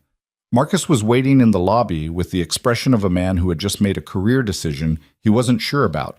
And beside him were 2 men she recognized from the building's security rotation, both of them with the careful, contained posture of people waiting to be told what to do. "You're coming with me," Emma told them. "Our instructions?" the taller one started. "Have just been updated," Emma said. "Let's go." The warehouse was in the South Loop, 6 blocks from the lake, the kind of industrial building that the city's economic geography had been slowly converting to loft apartments for a decade, but hadn't reached yet. Gray concrete, loading dock doors, the windows on the upper level covered from inside. 2 black SUVs were parked at angles outside the main entrance with the specific placement of vehicles positioned for quick departure rather than normal parking. Dimitri's cars. Emma's driver pulled up half a block back and stopped, and Emma looked at the building through the windshield and thought about what was happening inside it, and felt her heartbeat doing something she didn't have time to indulge. Then she heard it. A sound from inside the building. Not quite a gunshot, something heavier, a concussion that moved through the wall and the air and arrived in Emma's sternum like a fist. Then another, then silence that was worse than the sound. Emma was out of the car before the second echo died. "Mrs. Volkov," the taller guard started. "Stay here," she said. "If I'm not out in 10 minutes, call Petrov, not the police, Petrov." She looked at him until he nodded. Then she moved toward the building. The side door was unlocked. Someone had come through it recently enough that the latch hadn't fully caught, the door resting against the frame without sealing. Emma pushed it open slowly and stepped into the building's interior. It was a single large space, the kind of warehouse that had been used for storage and then abandoned when the economics shifted. Concrete floors, iron support columns, light coming through the covered upper windows in thin strips. The smell of the place was cold and mineral, and something underneath it that she identified and did not look at directly. Dimitri was standing 30 feet away. He was alive. That was the first thing she registered, so quickly that she understood in the registering of it how much she had been terrified he wouldn't be. He was standing with his back partially to her, his posture carrying the specific tension of someone in the aftermath of extreme physical exertion. Shoulders high, breathing visible. The controlled collapse of a body coming down from adrenaline. 3 of his men were positioned around the space, 2 of them with the watchful stillness of people waiting for orders. One of them sitting against a support column with his hand pressed to his shoulder and his face the color of old paper. Roman was on his knees on the concrete floor 8 feet from Dimitri. His hands were behind his back. His face was turned slightly away, and Emma could see from where she stood the damage that had been done to it. The eye swollen shut, the cut along his cheekbone, the split in his lower lip that was still seeping. He was breathing in the shallow, careful rhythm of someone managing pain, each inhale a controlled decision. Dimitri heard her before she spoke. He turned, and his face when he saw her did several things in rapid succession. The relief, the anger at the relief, the harder anger at her presence here, all of it moving through his expression in the 2 seconds before he locked it down. "I told you to stay inside," he said. "You told me 48 hours, Emma said. "You left in 11. His jaw tightened. He crossed the space between them in 4 steps, moving her back toward the door, with the controlled force of his presence, lowering his voice. "This doesn't concern you."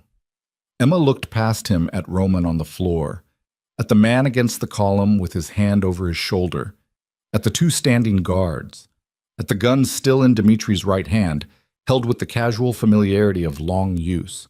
"It concerns me entirely," she said. "I'm the one who told you last night. Whatever happens here, it runs through me." "Emma, did he talk?" Dimitri looked at her for a beat. The anger in his face was real, present, but underneath it was something she recognized. The exhaustion of a man who had been carrying something alone for a very long time and had run, finally, out of the capacity to carry it. "Not enough," he said. "What does that mean?" "It means he confirmed the order for Natasha." The words came out stripped, flat, delivered with the precision of someone who had decided the only way to say them was without weight, because with weight they were unsurvivable. He will not give me Kozlov's role in it. Because Kozlov wasn't involved, Emma said. Dmitri's eyes sharpened. I've been thinking since 3 a.m., Emma said. Kozlov put the photograph on the table. He knew about Natasha's death, about the investigation, about Fedorov, but he presented that information to destabilize you, not to take credit for it. A man who ordered a hit doesn't use it as leverage. He buries it. The fact that Kozlov is using Natasha's death as a weapon against you means he didn't control it. She held his gaze. Roman acted alone. Or not alone, but without Kozlov, which means Kozlov and Roman have been operating in parallel, both exploiting the same weakness in your organization, without coordinating. The warehouse was very quiet. Dmitri looked at her with an expression she had no previous category for. Why? He said. Not to Roman, to her. Why would Roman act alone? Emma looked past him at the man on the floor. At the scarred face, one eye swollen shut, turned slightly away. She thought about 9 years. She thought about the specific quality of Roman's wariness when she'd arrived, the way he'd come to her kitchen at 6:50 a.m. to warn her, the grudging respect he'd shown after the sarin operation. She thought about what it looked like from inside. A man who had been second in command for 9 years, who had run operations and managed crises and held the organization together through every external threat. Watching Dmitri bring in a woman he didn't know and move her into the center of everything within 72 hours. He thought you were going soft, Emma said.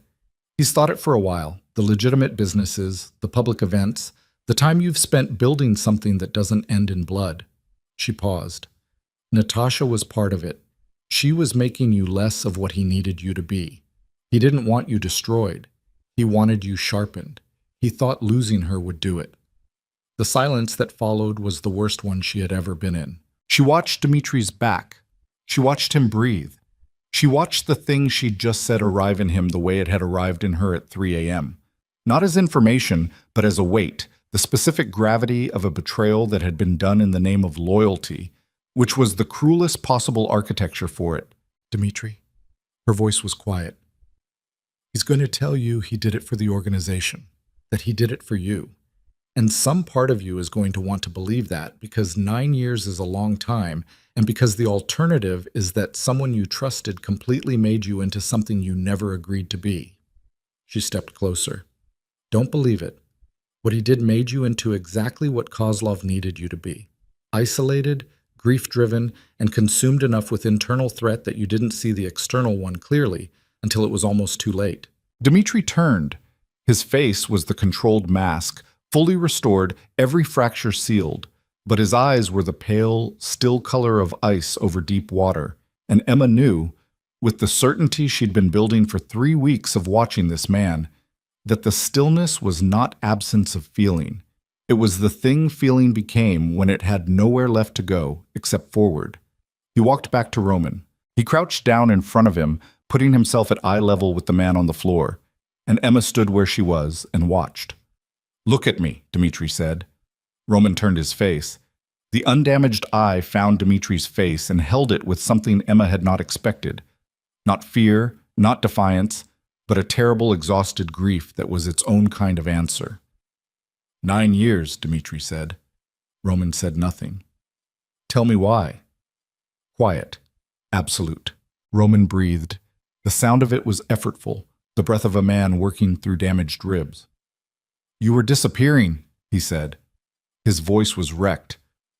Every year. Less of what you were, more of this. A pause. She was good for you. I know that. I knew it then.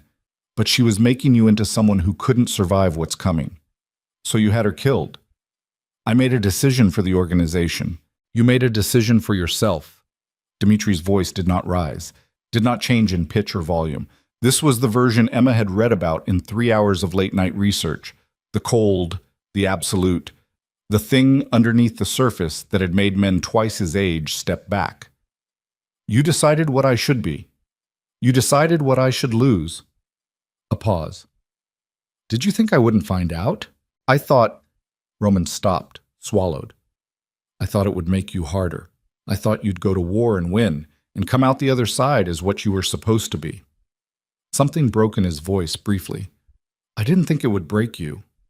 The silence after that was enormous. Then a phone rang, not Dimitri's. One of the standing guards reached into his jacket and looked at the screen, and his face changed. The sharp, alarmed reconfiguration of someone receiving information they were not prepared for. He crossed to Dimitri in 3 steps and said something close to his ear. Emma watched Dimitri's face. She watched it do nothing, which was worse than any reaction she'd seen from him yet. The controlled mask absolute, the pale eyes still, and beneath it something that her body registered before she'd processed the words the guard had said. Dimitri stood. He looked at Emma. They have your mother, he said. The floor did not move. The concrete was solid beneath her feet, and the cold air of the warehouse was solid in her lungs, and Emma Clark stood in the south loop in the gray morning light and felt everything she'd spent 27 years building, the discipline, the control, the focused precision of a woman who did not fall apart in public. Register the impact of those 4 words and hold. Hold. Who? She said. Her voice did not shake. She was intensely proud that it did not shake. Kozlov's men, 40 minutes ago at the facility in Evanston. Dimitri held her gaze. They took her from the facility. She's unharmed. We have confirmation of that. But they're moving her. To where? We're tracking. He turned to the guard. Rapid Russian, 2 sentences. The guard moved immediately, phone already at his ear. Dimitri turned back. We will find her. How long? 1 hour, maybe less. Emma breathed. 1 breath, carefully managed, in and out. She thought about her mother's voice on the phone, the slightly foggy warmth of it, the tomatoes and the raised beds, the way she'd said, I love you, sweetheart, before hanging up in that specific tone that she'd had since Emma was small, unchanged by everything else that had changed. This was always the plan, Emma said. Not a question. Yes, Kozlov knew about the meeting. He knew about Roman, or suspected. He moved on my mother as a contingency. If the meeting went badly for him, he wanted a lever. She looked at Dimitri. He's going to call you. He already has. Dimitri's jaw was set. 10 minutes ago. That's what the guard told me. What did he say? He wants a meeting, tonight, private location.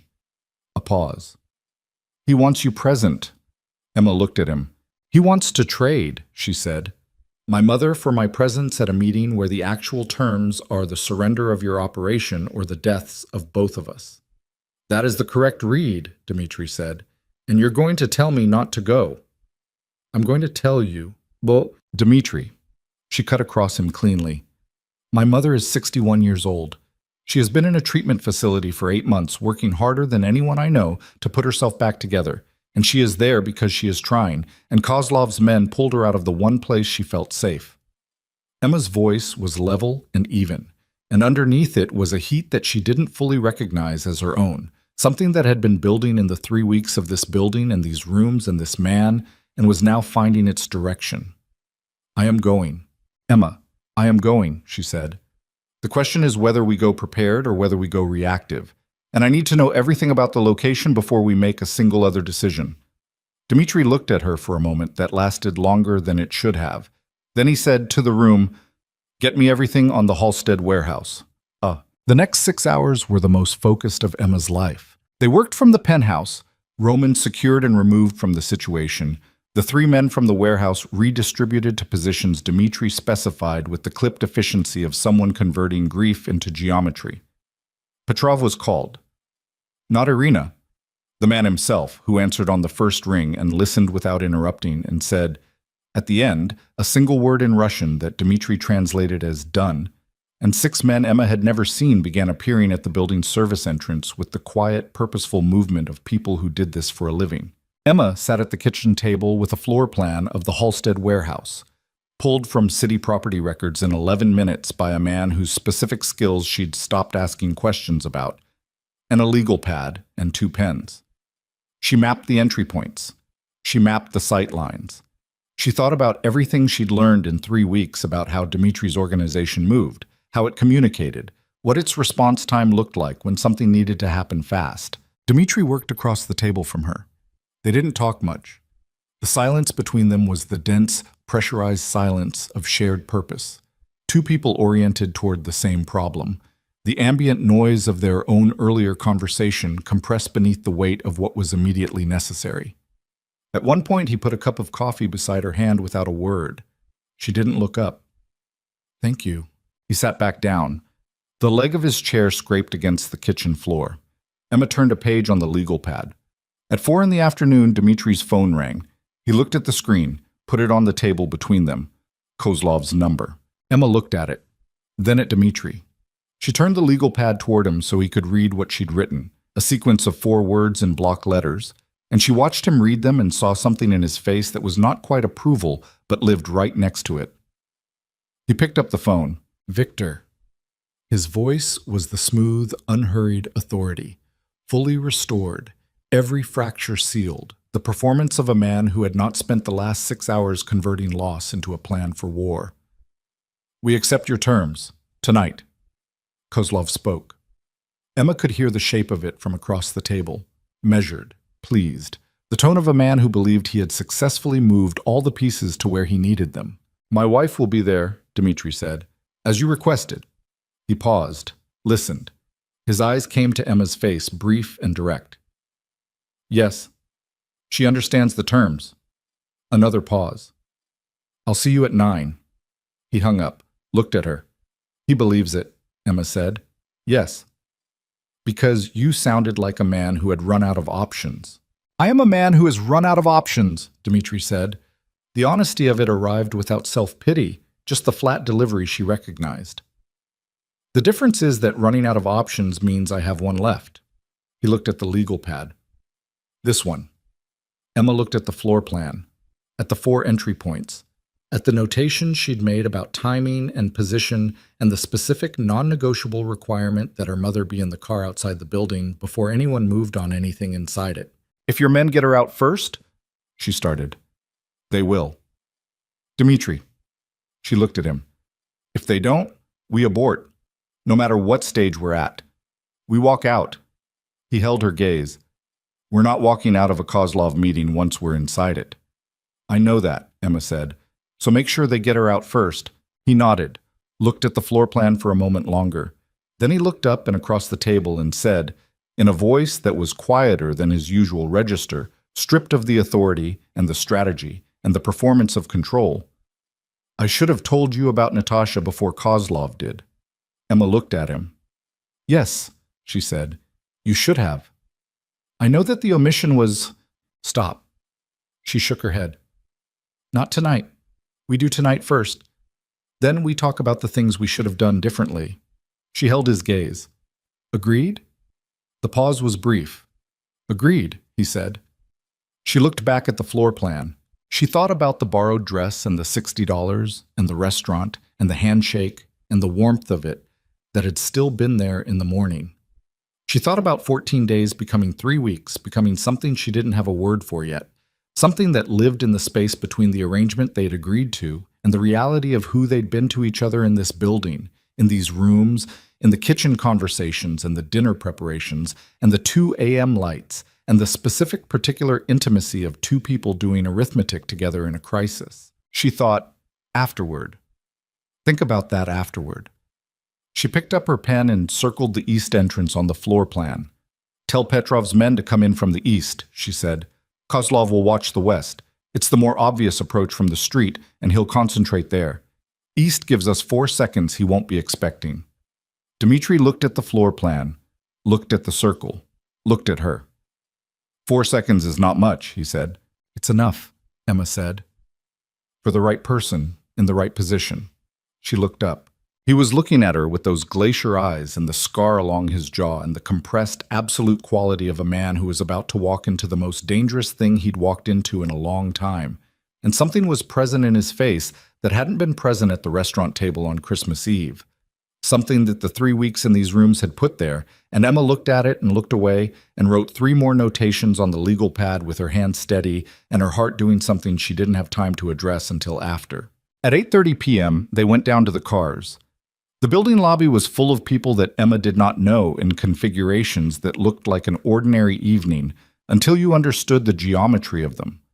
The positioning, the readiness, The way everybody in the space was oriented with the unconscious precision of people who had trained for exactly this kind of night. Marcus was at the desk. Emma stopped in front of him. "If neither of us is back by midnight," she said, "you contact my mother's facility in Evanston and you tell them she'll be needing her room again." She looked at him steadily. "And then you call Irina Petrov." Marcus looked at her.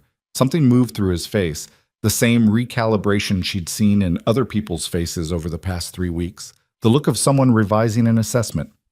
"Yes, Mrs. Volkov," he said. She went to the car.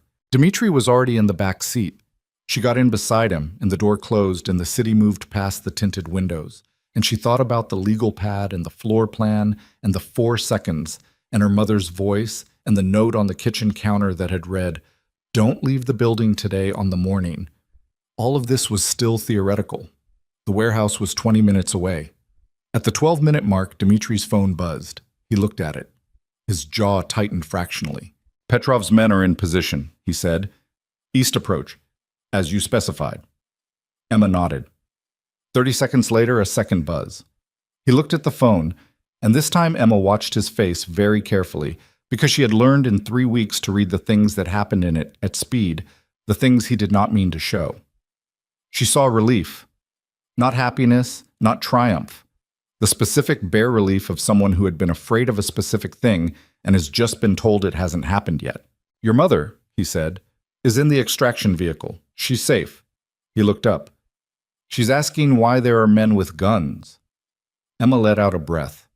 One breath, slow and controlled, and she let herself feel the relief for exactly 3 seconds. Felt it completely, the warmth of it, the loosening of something she'd been holding tight for 6 hours. And then she sealed it because the building was 6 minutes away, and she needed everything she had for what came next. "Tell them to keep her comfortable," Emma said. Dmitri relayed the message in Russian, put the phone in his jacket. The car slowed. Through the windshield, the Halstead warehouse materialized from the dark of the street. Gray concrete loading dock, 2 black SUVs parked at angles in the lot. The same geometry as this morning, but different. The same architecture serving a different and more dangerous meeting. Dmitri looked at her. "Ready?" he said. Emma looked at the building. She thought about the 4 seconds and the east entrance and everything she'd put on the legal pad in the last 6 hours. She thought about the way Dmitri had said, "I should have told you," and meant it. She thought about standing in a restaurant on Christmas Eve with $60 in her account and a borrowed dress and the arithmetic of staying afloat grinding away beneath everything. And the voice behind her that had said that seat looks like it's been wasted on the wrong person. She looked at him. "One thing," she said. "When we get in there, whatever Kozlov says, whatever he puts on the table, whatever it looks like he has, Paul, you trust me. You let me play it the way I've planned." She held his gaze. "Don't react until I signal. You'll know the signal."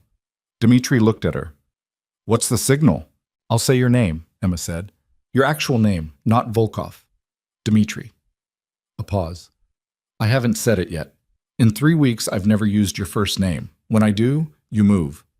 The silence lasted 4 seconds. "Okay," he said. The car stopped. They got out into the cold and walked toward the entrance of the warehouse, where Viktor Kozlov was waiting with whatever he had decided their lives were worth, and Emma Clark, who had been abandoned at a dinner table 3 weeks ago, and had done the math on $60 and a borrowed dress, and had shaken the hand of the most dangerous man in Chicago, and discovered, somewhere in the arithmetic of surviving him, that she had stopped trying to leave.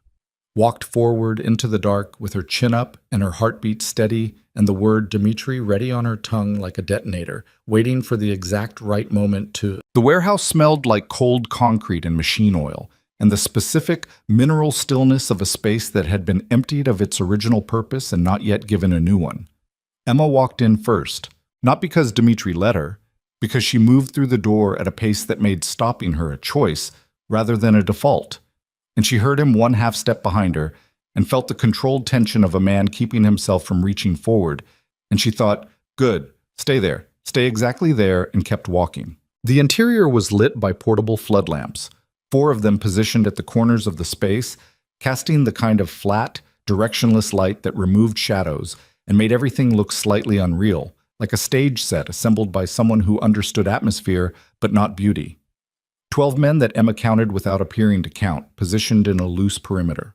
All of them still, all of them watching. Koslov was in the center of the space, standing beside a metal folding table with 2 chairs on one side and one on the other, and Emma thought even now the one chair is the tell. He wants us seated together so he can stand over us, so the geometry of authority favors him. She walked to the table and sat in one of the 2 chairs. Dmitri sat beside her. Kozlov looked at this for a moment. Something moved in his pleasant face, the brief recalibration of a man whose staging had been engaged with rather than submitted to. He sat in the single chair across from them and folded his hands on the table with the composed patience that Dmitri had described as patience that feels like threat. "Emma," he said, "I'm glad you came." "You took my mother," Emma said. "I didn't have a lot of other options." "She's perfectly safe. She's in a car outside your warehouse at 9 p.m. being kept company by men with guns," Emma said. "That's not safe. That's hostage adjacent." She looked at him with the level, slightly cooler quality she'd used at the restaurant, the specific register of a woman who finds the situation beneath her despite its stakes. "Let's not pretend otherwise." Koslov looked at her. The pleasant expression remained. "I've been trying to understand you," he said. "Since the dinner. You're not what I expected." "What did you expect?" "Someone easier." He said it without apology. A woman in a difficult financial situation who had made a transaction and was performing its terms. Those women are manageable. He looked at her steadily. "You're not performing." Emma said nothing. "That complicates things," Koslov continued. He looked at Dmitri. "You told her about Natasha." "She told me," Dmitri said. His voice was the smooth, controlled register. No fracture, no heat, the surface of a man who had decided on stillness as his weapon tonight. "She figured most of it out herself." Kozlov looked back at Emma. "And that didn't make you leave?" "No," Emma said. "Why not?" Emma looked at him across the metal table in the flat warehouse light and thought about how to answer that. And what she said was the truth, because the truth was the only thing that would work here, with this man, who had spent 30 years reading, performed things, and finding their seams. Because the person who needed protecting wasn't the arrangement, she said. It was him. The silence after that was very complete. Koslov looked at her for a long moment. Something moved in his face that was not part of the strategy. Something that arrived from a deeper layer, the involuntary response of a man encountering a thing that is simply true. He looked at Dmitri.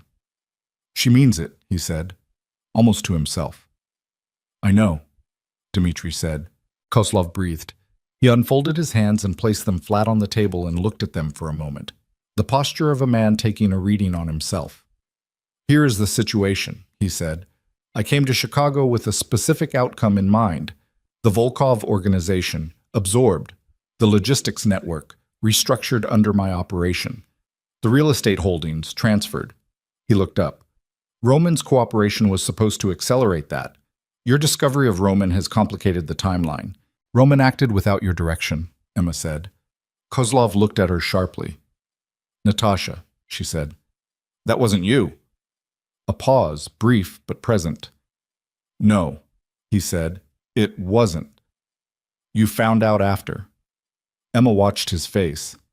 "And you used it, but you didn't order it, which means your position here is different from what you've been presenting. You're not the man who arranged a murder. You're the man who exploited one. That's a meaningful distinction." She held his gaze. "For both of us." Koslov was very still. "What are you doing?" Dmitri said quietly beside her. Not a warning, a genuine question. "What you asked me to do 3 weeks ago," Emma said. She didn't look at him. "Reading the room." She looked at Kozlov. "You're not going to get what you came for tonight, not because of the men outside, although they are outside, and not because Petrov is positioned in ways you haven't accounted for, but because the architecture of what you built here has been compromised at the foundation." She paused. "You needed Roman. Roman is gone. You needed me to be someone who could be pressured through her mother. I'm here voluntarily. You needed Dmitri to be isolated and grief-consumed enough that a forced acquisition was the only remaining option." She looked at him steadily. "He's neither of those things anymore." Kozlov looked at her for a long time. "So what are you proposing?" he said. "I'm not proposing anything," Emma said. "I'm telling you the situation. What you do with it is your decision." The warehouse was silent except for the sound of the city outside. Distant traffic, wind off the lake, the ordinary machinery of a Chicago winter night continuing without awareness of what was happening inside this building. Emma sat with her hands in her lap, and her heart beat at a pace she was managing with everything she had and her face arranged in the stillness she'd been building since she was 12 years old, and someone had needed to hold things together. Kozlov stood. He walked 2 paces away from the table, his back to them, and stood there for a moment. Emma watched his shoulders. Dmitri was absolutely motionless beside her. She could feel the tension in him from 6 inches away, the compressed, absolute readiness of a man who had been given a specific instruction and was holding it with everything he had. "Don't react until I signal." Kozlov turned back. "The Halstead corridor," he said. "The 4 distribution points on the south route. I want access." "No," Dmitri said. "An agreement of non-interference, then. My operation expands east. Your western boundary holds." Kozlov looked at him. "A line, held by both sides." The silence stretched. Emma said nothing. This was not her terrain. The actual architecture of the arrangement, the geography of criminal infrastructure, the specific terms of a peace between 2 organizations that had been circling each other toward war for 14 months. This was Dmitri's. She had done what she came to do. She waited. "The Irving Park line," Dmitri said. "North of that is mine. You stay south and east." "Whacker," Kozlov countered. "Madison," Dmitri said. A pause. "Monroe," Kozlov said. And something in the quality of the word, the slight compression of it, the finality, told Emma that this was the real number, that Monroe was where he'd been trying to get all along, that everything before it had been the approach to this. Dmitri was quiet for 4 seconds. "Monroe," he said, "and you return her mother tonight, not tomorrow, not in the morning, in the next 30 minutes. Kozlov nodded. "Roman," Dmitri said. "His situation is mine to deal with. You have no claim on it." Another nod. "Then we're done here," Dmitri said. Kozlov looked at him, then at Emma. The pleasant face had changed again. Not warmer exactly, but something had gone out of it, some operational quality, the tool put down. What remained was closer to the actual man, whoever that was, and Emma found she had very little curiosity about him. "You picked well," Kozlov said to Dmitri. He was looking at Emma. "I know," Dmitri said. They left the warehouse. Again, the cold outside was absolute and clean, and Emma stood on the concrete apron in front of the loading dock and breathed it in and felt the shaking start in her hands. The delayed physical response to 2 hours of holding everything together, the body's invoice for the adrenaline, arriving now that it was over and she'd let down the internal bracing. She folded her hands together and breathed through it. Dmitri came to stand beside her. Not touching, the same careful distance he always maintained, the man who had never once overstepped in 3 weeks, and looked at the parking lot and the dark and the city lights beyond. "The Monroe line," Emma said. "Is that workable?" "It's better than war," he said. "That's not what I asked." "Yes," he said. "It's workable." Emma nodded. Her hands had stopped shaking. A car pulled into the lot. One of Petrov's, a dark sedan, moving slowly. It stopped 20 feet away, and the rear door opened, and Emma walked toward it before it had fully stopped and her mother got out wrapped in a coat that wasn't hers, borrowed from whoever had been keeping her company for the past 8 hours. Her face confused and frightened. And then, when she saw Emma, the confusion dissolved into something that was the most straightforward emotion Emma had seen in weeks. Her mother said her name. Emma held her. She stood in the parking lot of a warehouse in the South Loop on a January night with her mother's arms around her, and her face pressed briefly into her mother's shoulder. And she felt the whole 3 weeks of it. The borrowed dress, and the check, and the handshake, and the dinners, and the kitchen conversations, and the 3 a.m. lists, and the photograph on the restaurant table, and Dmitri's face when the fracture had moved through it, and the 48 hours that became 11, and the detonator word she'd held on her tongue all the way through the warehouse door, all of it arriving at once, briefly, completely, and then receding. She pulled back, looked at her mother's face. "Are you hurt?" "No, they were surprisingly polite, actually." Her mother frowned. "Emma, What is happening? Who are these people? I'll explain, Emma said. Not tonight, soon. She held her mother's face between her hands for a moment. The specific, imperfect, beloved face that she'd been paying $11 an hour plus tips to protect, and breathed. Tonight you're coming home with me. I have a room with a view of the lake. You're going to sleep in it. Her mother looked at her, looked past her at Dmitri, standing 20 feet back, watching. Is that him? She said. Emma looked back at Dmitri. At the charcoal suit and the scarred jaw and the pale eyes that had found her face the moment she turned, the way they always did, without having to search for it. Yes, Emma said. Her mother was quiet for a moment. He's been watching you since you got out of the car, she said. I know. Not the way men usually watch women, her mother said. Emma looked at her. The other way, like he's checking to make sure you're still there. Emma didn't have an answer for that.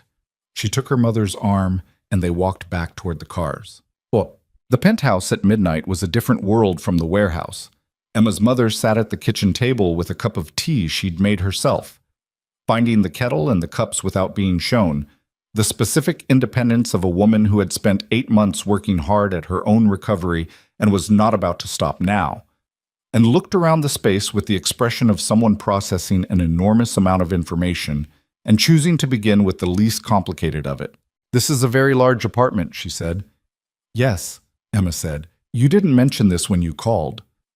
I mentioned a job offer. Her mother looked at her. The slightly foggy warmth that the medication sometimes put in her face was absent tonight. The adrenaline of the evening had burned through it, leaving her clearer and sharper than Emma usually found her, the woman her mother had been before the difficult years reassembled in the kitchen light. Emma, she said, tell me the true version. Emma sat down across from her. She told her, not everything. Not the mechanics of Roman and Koslov and the organizational infrastructure, not the details that would serve no purpose except to frighten, but the shape of it, the arrangement, the terms, the 3 weeks, the way it had changed. She told it the way she'd learned to tell hard things, directly, without softening the edges, giving her mother the credit of being able to receive the truth. Her mother listened without interrupting, which was itself a measure of how much she'd changed in 8 months. When Emma finished, her mother was quiet for a moment. The money, she said, the arrangement. Is that still what it is? Emma looked at the table. I don't know what it is anymore, she said. Does he know that? I think so. Her mother wrapped both hands around the teacup, looked at it. Your father left because the life got too hard, she said. And I spent a lot of years after that teaching you, by accident, without meaning to, that the thing to do when something gets hard is to manage it alone. To keep doing the arithmetic until you found a number that worked. She looked up. You've been doing that your whole life, sweetheart. Every calculation, every list, every borrowed dress and counted dollar. A pause. I'm asking if this is the first time you've let someone else be part of the arithmetic. Emma looked at her mother. She thought about standing in the parking lot and the warehouse and the kitchen table at 4 a.m, and Dimitri's handwriting on the kitchen counter, the east bedroom has the better view, and she thought about a cup of coffee placed beside her hand without a word, and she thought about, you were very good tonight, and I should have told you, and 3 weeks of a man who had never once treated her as anything other than someone fully worth seeing. Yes, she said, I think so.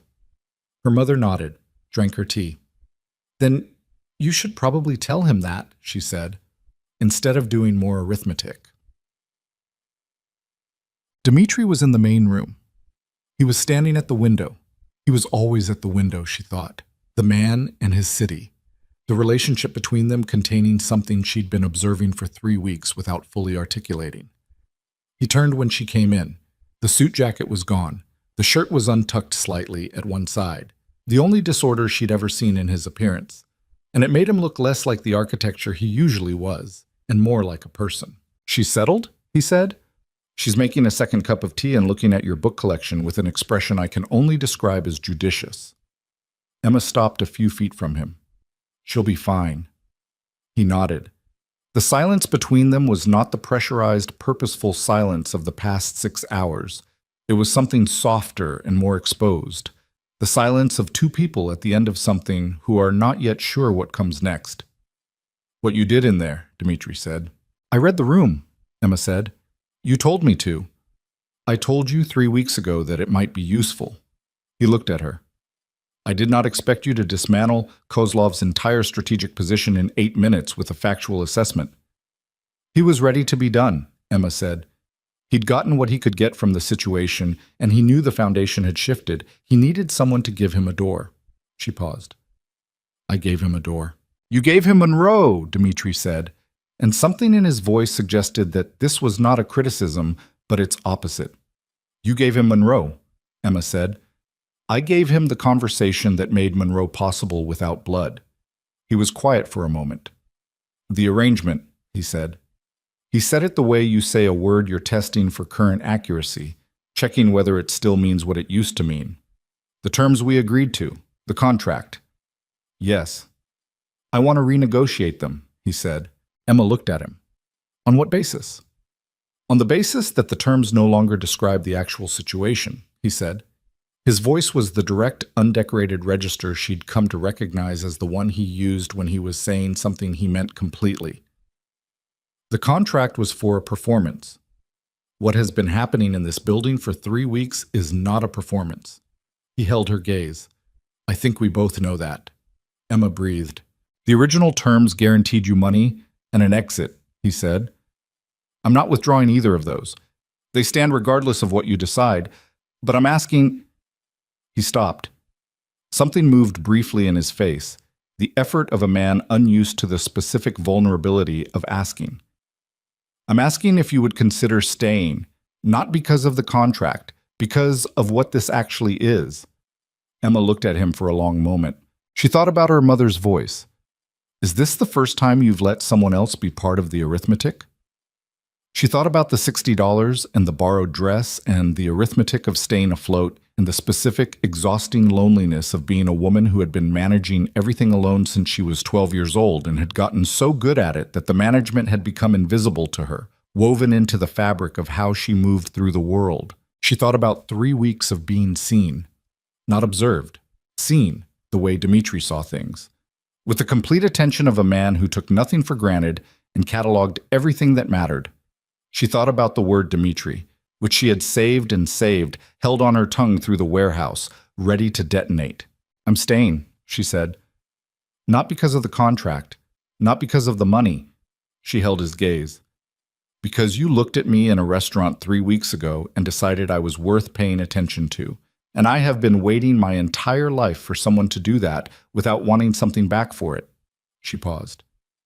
And because I think you actually need someone to be honest with you more than you need almost anything else. And I'm apparently very good at that. The corner of his mouth moved, not the not-quite smile. The actual thing, brief and real, and slightly crooked from the old break in his jaw, and Emma looked at it and thought, that's the first time I've seen that, and filed it. The contract, he said. Burn it, Emma said. They burned it in this fireplace. Not that night. 3 days later, when the immediate logistics of the new peace had been established and Emma's mother had been returned to the facility in Evanston with the kind of security presence that made the facility director visibly nervous, until Dmitri had a 40-minute phone conversation that resolved the nervousness without Emma ever learning its contents. 3 days of the building settling back into its routines, of Roman's absence creating a specific silence in the operational structure that Dmitri was already beginning to fill with different people in different configurations. 3 days of mornings at the kitchen table and evenings that were longer than they needed to be, and conversations that moved past strategy and into the territory of things that actually mattered. On the third evening, Emma found the document in Dmitri's study. The original contract, printed and signed in the first 48 hours of the arrangement. The number on the first page that had been more than 6 years of lunch shifts. She brought it to the main room where he was reading and held it out. He looked at it, then at her. Now? He said. Now, she said. They stood at the fireplace and he put the contract in, and they watched it catch. The paper going first at the edges, curling inward, the signatures disappearing into heat, the terms and the conditions and the financial architecture of a transaction that had stopped being a transaction somewhere around day 4, dissolving into light and ash. Emma watched it burn. She thought about the Christmas Eve restaurant with its crystal chandeliers and the water she'd been drinking that she couldn't afford, and the check on the table, and the silence that had preceded his voice. She thought about the city below them, still there, still the same indifferent and beautiful machine it had always been, and the fact that she was looking at it from a different altitude now, not just geographically. She thought about what her mother had said at the facility when Emma had come to explain, finally, the full version of the past month. Her mother had listened with the sharpened attention Emma remembered from before the difficult years, and when Emma finished, her mother had said, "He sounds like someone who got very good at surviving and forgot to make room for anything else. Like someone else I know." And Emma had not been able to argue with that. The contract finished burning. Dmitri looked at the fireplace for a moment. Then he looked at her and Emma looked back at him, and the thing between them was not the arrangement or the strategy or the performance of anything. It was just the two of them, standing in a room in Chicago in the middle of winter, having survived something together and come out the other side changed in ways they were still mapping. "I have one more condition," Emma said. He raised an eyebrow slightly. "My program," she said. "When I finish it, the hospitality management degree, I want to use it, actually use it. I've been thinking about the legitimate side of your operation, the restaurant holdings, the hotel property on Michigan Avenue that Roman was mismanaging." She looked at him steadily. "I want to run it, not consult. Run it." Dmitri looked at her. "You want to manage my legitimate hospitality portfolio," he said. "I want to build it into something that actually functions," Emma said, "which it currently doesn't. I've been looking at the numbers for 2 weeks. You've been looking at my financial records for 2 weeks. Marcus gave me access when I asked. He seems to have decided I'm trustworthy." She held his gaze. "Was he wrong?" The silence was 3 seconds. "No," Dmitri said. "He was not wrong." Something moved in his face. Not the smile, something deeper. The look of a man who is still in the process of understanding that he has found someone he did not know he was looking for. "The Michigan Avenue property is yours." "I don't need it given to me," Emma said. "I'll earn it." "I know you will," he said.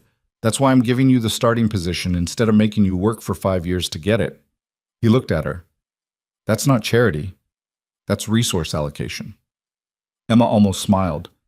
"Resource allocation?" she said. "You're the best operational thinker I've encountered in 15 years of running this organization," he said. It was the same flat, direct tone he used for weather reports and strategic assessments. "Putting you in a junior role for 5 years would be like using a precision instrument to open envelopes." Emma looked at him. She thought about every restaurant kitchen she'd walked into at 19 and the head chef who'd looked at her like furniture in the wrong room, and she thought about the 2 weeks of returning until he stopped looking at her like that, and she thought about what it felt like to have someone skip the 2 weeks entirely and simply see the thing that was already there. "Agreed," she said. Spring came to Chicago the way it always did. Gradually, then suddenly, the city shedding its winter gray in increments until one morning you looked out the window and the lake was blue instead of pewter, and the trees along the lakefront had produced their annual impossible green. Emma finished her program in April. The ceremony was small. It was a night program, attended by people who had jobs and obligations and were finishing something they'd started between the other demands of their lives, and there was no grand tradition to it. Just folding chairs in an auditorium and names read off a list and a piece of paper that represented 3 years of work. Emma's mother was there, 8 months further into her recovery than she'd been in January, clearer and more present than Emma had seen her in years. Dmitri sat beside her in a charcoal suit. Not the same one, but the same quality of it, the same effortless correctness of a man who wore good things without performing them. And he shook hands with Emma's mother afterward with the specific formality of a man who was being careful to earn something rather than assuming it. And Emma watched her mother assess him with the judicial expression she'd been wearing since arriving in the penthouse on the night of the warehouse, and saw something in her mother's face that was the closest thing to approval she was going to give anyone on a first assessment. It was enough. The Michigan Avenue property took Emma 4 months to restructure.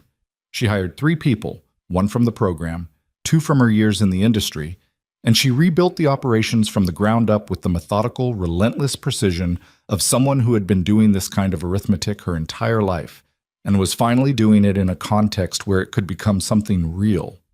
Dmitri looked at the quarterly numbers in August and said nothing, which she had learned was his version of exceptional praise, and she told him so, and he looked at her with something that had graduated well past the not-quite smile into something that was simply his face when he was in the presence of the one thing that had become, without planning for it, essential. They did not have a second wedding. The license they'd signed in the first week of the arrangement was legally sufficient. Emma kept her name, Clark, not Volkov, a decision Dmitri had accepted without discussion, and which she suspected he had expected. She was Emma Clark in her professional life and Emma Volkov in the world he moved through, and she had made a kind of peace with both, the way you make peace with things that are complex but true. Roman was dealt with in ways Emma was not told and did not ask about, which was a line she had drawn deliberately. There were parts of this world she moved around the edges of without entering, and that was one of them. What she knew was that it was handled. What she felt about that was complicated, and she carried the complication without resolving it, because some things did not resolve, and the pretense that they did was its own kind of dishonesty. Kozlov held the Monroe line. It held through summer and into fall, through two smaller incidents that were managed without escalation, through Petrov's quiet expansion of his northern operations that technically violated the spirit of the agreement while respecting its letter, which was the kind of thing that powerful men did and which required constant renegotiation. Emma was not part of those negotiations and did not try to be. She had found her territory in this world, and it was specific and bounded and hers. The night she understood what her life had become was an ordinary one, October. The lake outside the penthouse windows was the dark pewter of a late-season evening, the city lights beginning to come on in their familiar pattern. Emma was at the kitchen table with a quarterly report from the Michigan Avenue property and a cup of coffee going cold beside her hand, and Dmitri was in the chair across from her reading something she hadn't asked about. And the penthouse was quiet in the specific inhabited way of a space that has been lived in long enough to have its own character. He reached over without looking up from what he was reading and moved her coffee cup 3 inches toward her hand. A small motion. Automatic. The kind of gesture a person makes when they've learned the territory of another person's habits well enough that accommodation becomes reflex.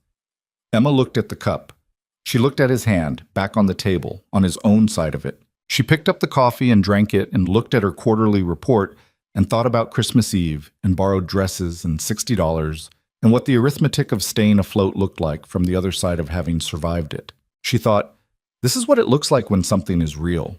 Not the fairy tale version, not the smooth, idealized, consequence-free version where love arrived without cost and changed everything without changing you. The real version, which was harder and truer, and which had been built from grief and strategy and betrayal and burned contracts and warehouse floors, and a word held on a tongue like a detonator and a mother in a facility in Evanston growing tomatoes in a raised bed. The real version, which asked something of you and gave something back in proportion. Dmitri looked up from what he was reading. He looked at her the way he always looked at her, completely, without searching for it, his gaze finding her face with the ease of something practiced until it became instinct. In the lamplight of the kitchen, the scar along his jaw cast a slight shadow, and his pale eyes were the color of the lake in winter, and Emma Clark, who had been invisible for most of her life, looked back at him and thought, this is the person who decided I was worth seeing. And I'm going to spend a considerable amount of time making sure he knows what that meant. What? He said. Nothing, she said. Working. He looked at her for one more second, that complete, unhurried attention, and went back to his reading. Emma turned a page in the quarterly report. Outside the penthouse windows, the city of Chicago burned with its 10,000 ordinary lights, indifferent and beautiful and enormous, going about the infinite business of being a city where things happened every night that no one recorded and no one would remember, except the people to whom they had mattered. This had mattered, not because it was extraordinary, though it was, and not because it had ended well, though it had, at a cost, in the way that real things ended, but because two broken and careful people had found each other in the middle of something that was supposed to be a transaction and had discovered, somewhere in the arithmetic of surviving it together, that they were building something neither of them had known how to ask for. That was not a fairy tale. It was better than that. It was the kind of thing you didn't get by wishing for it. You got it by shaking a hand in the dark and staying.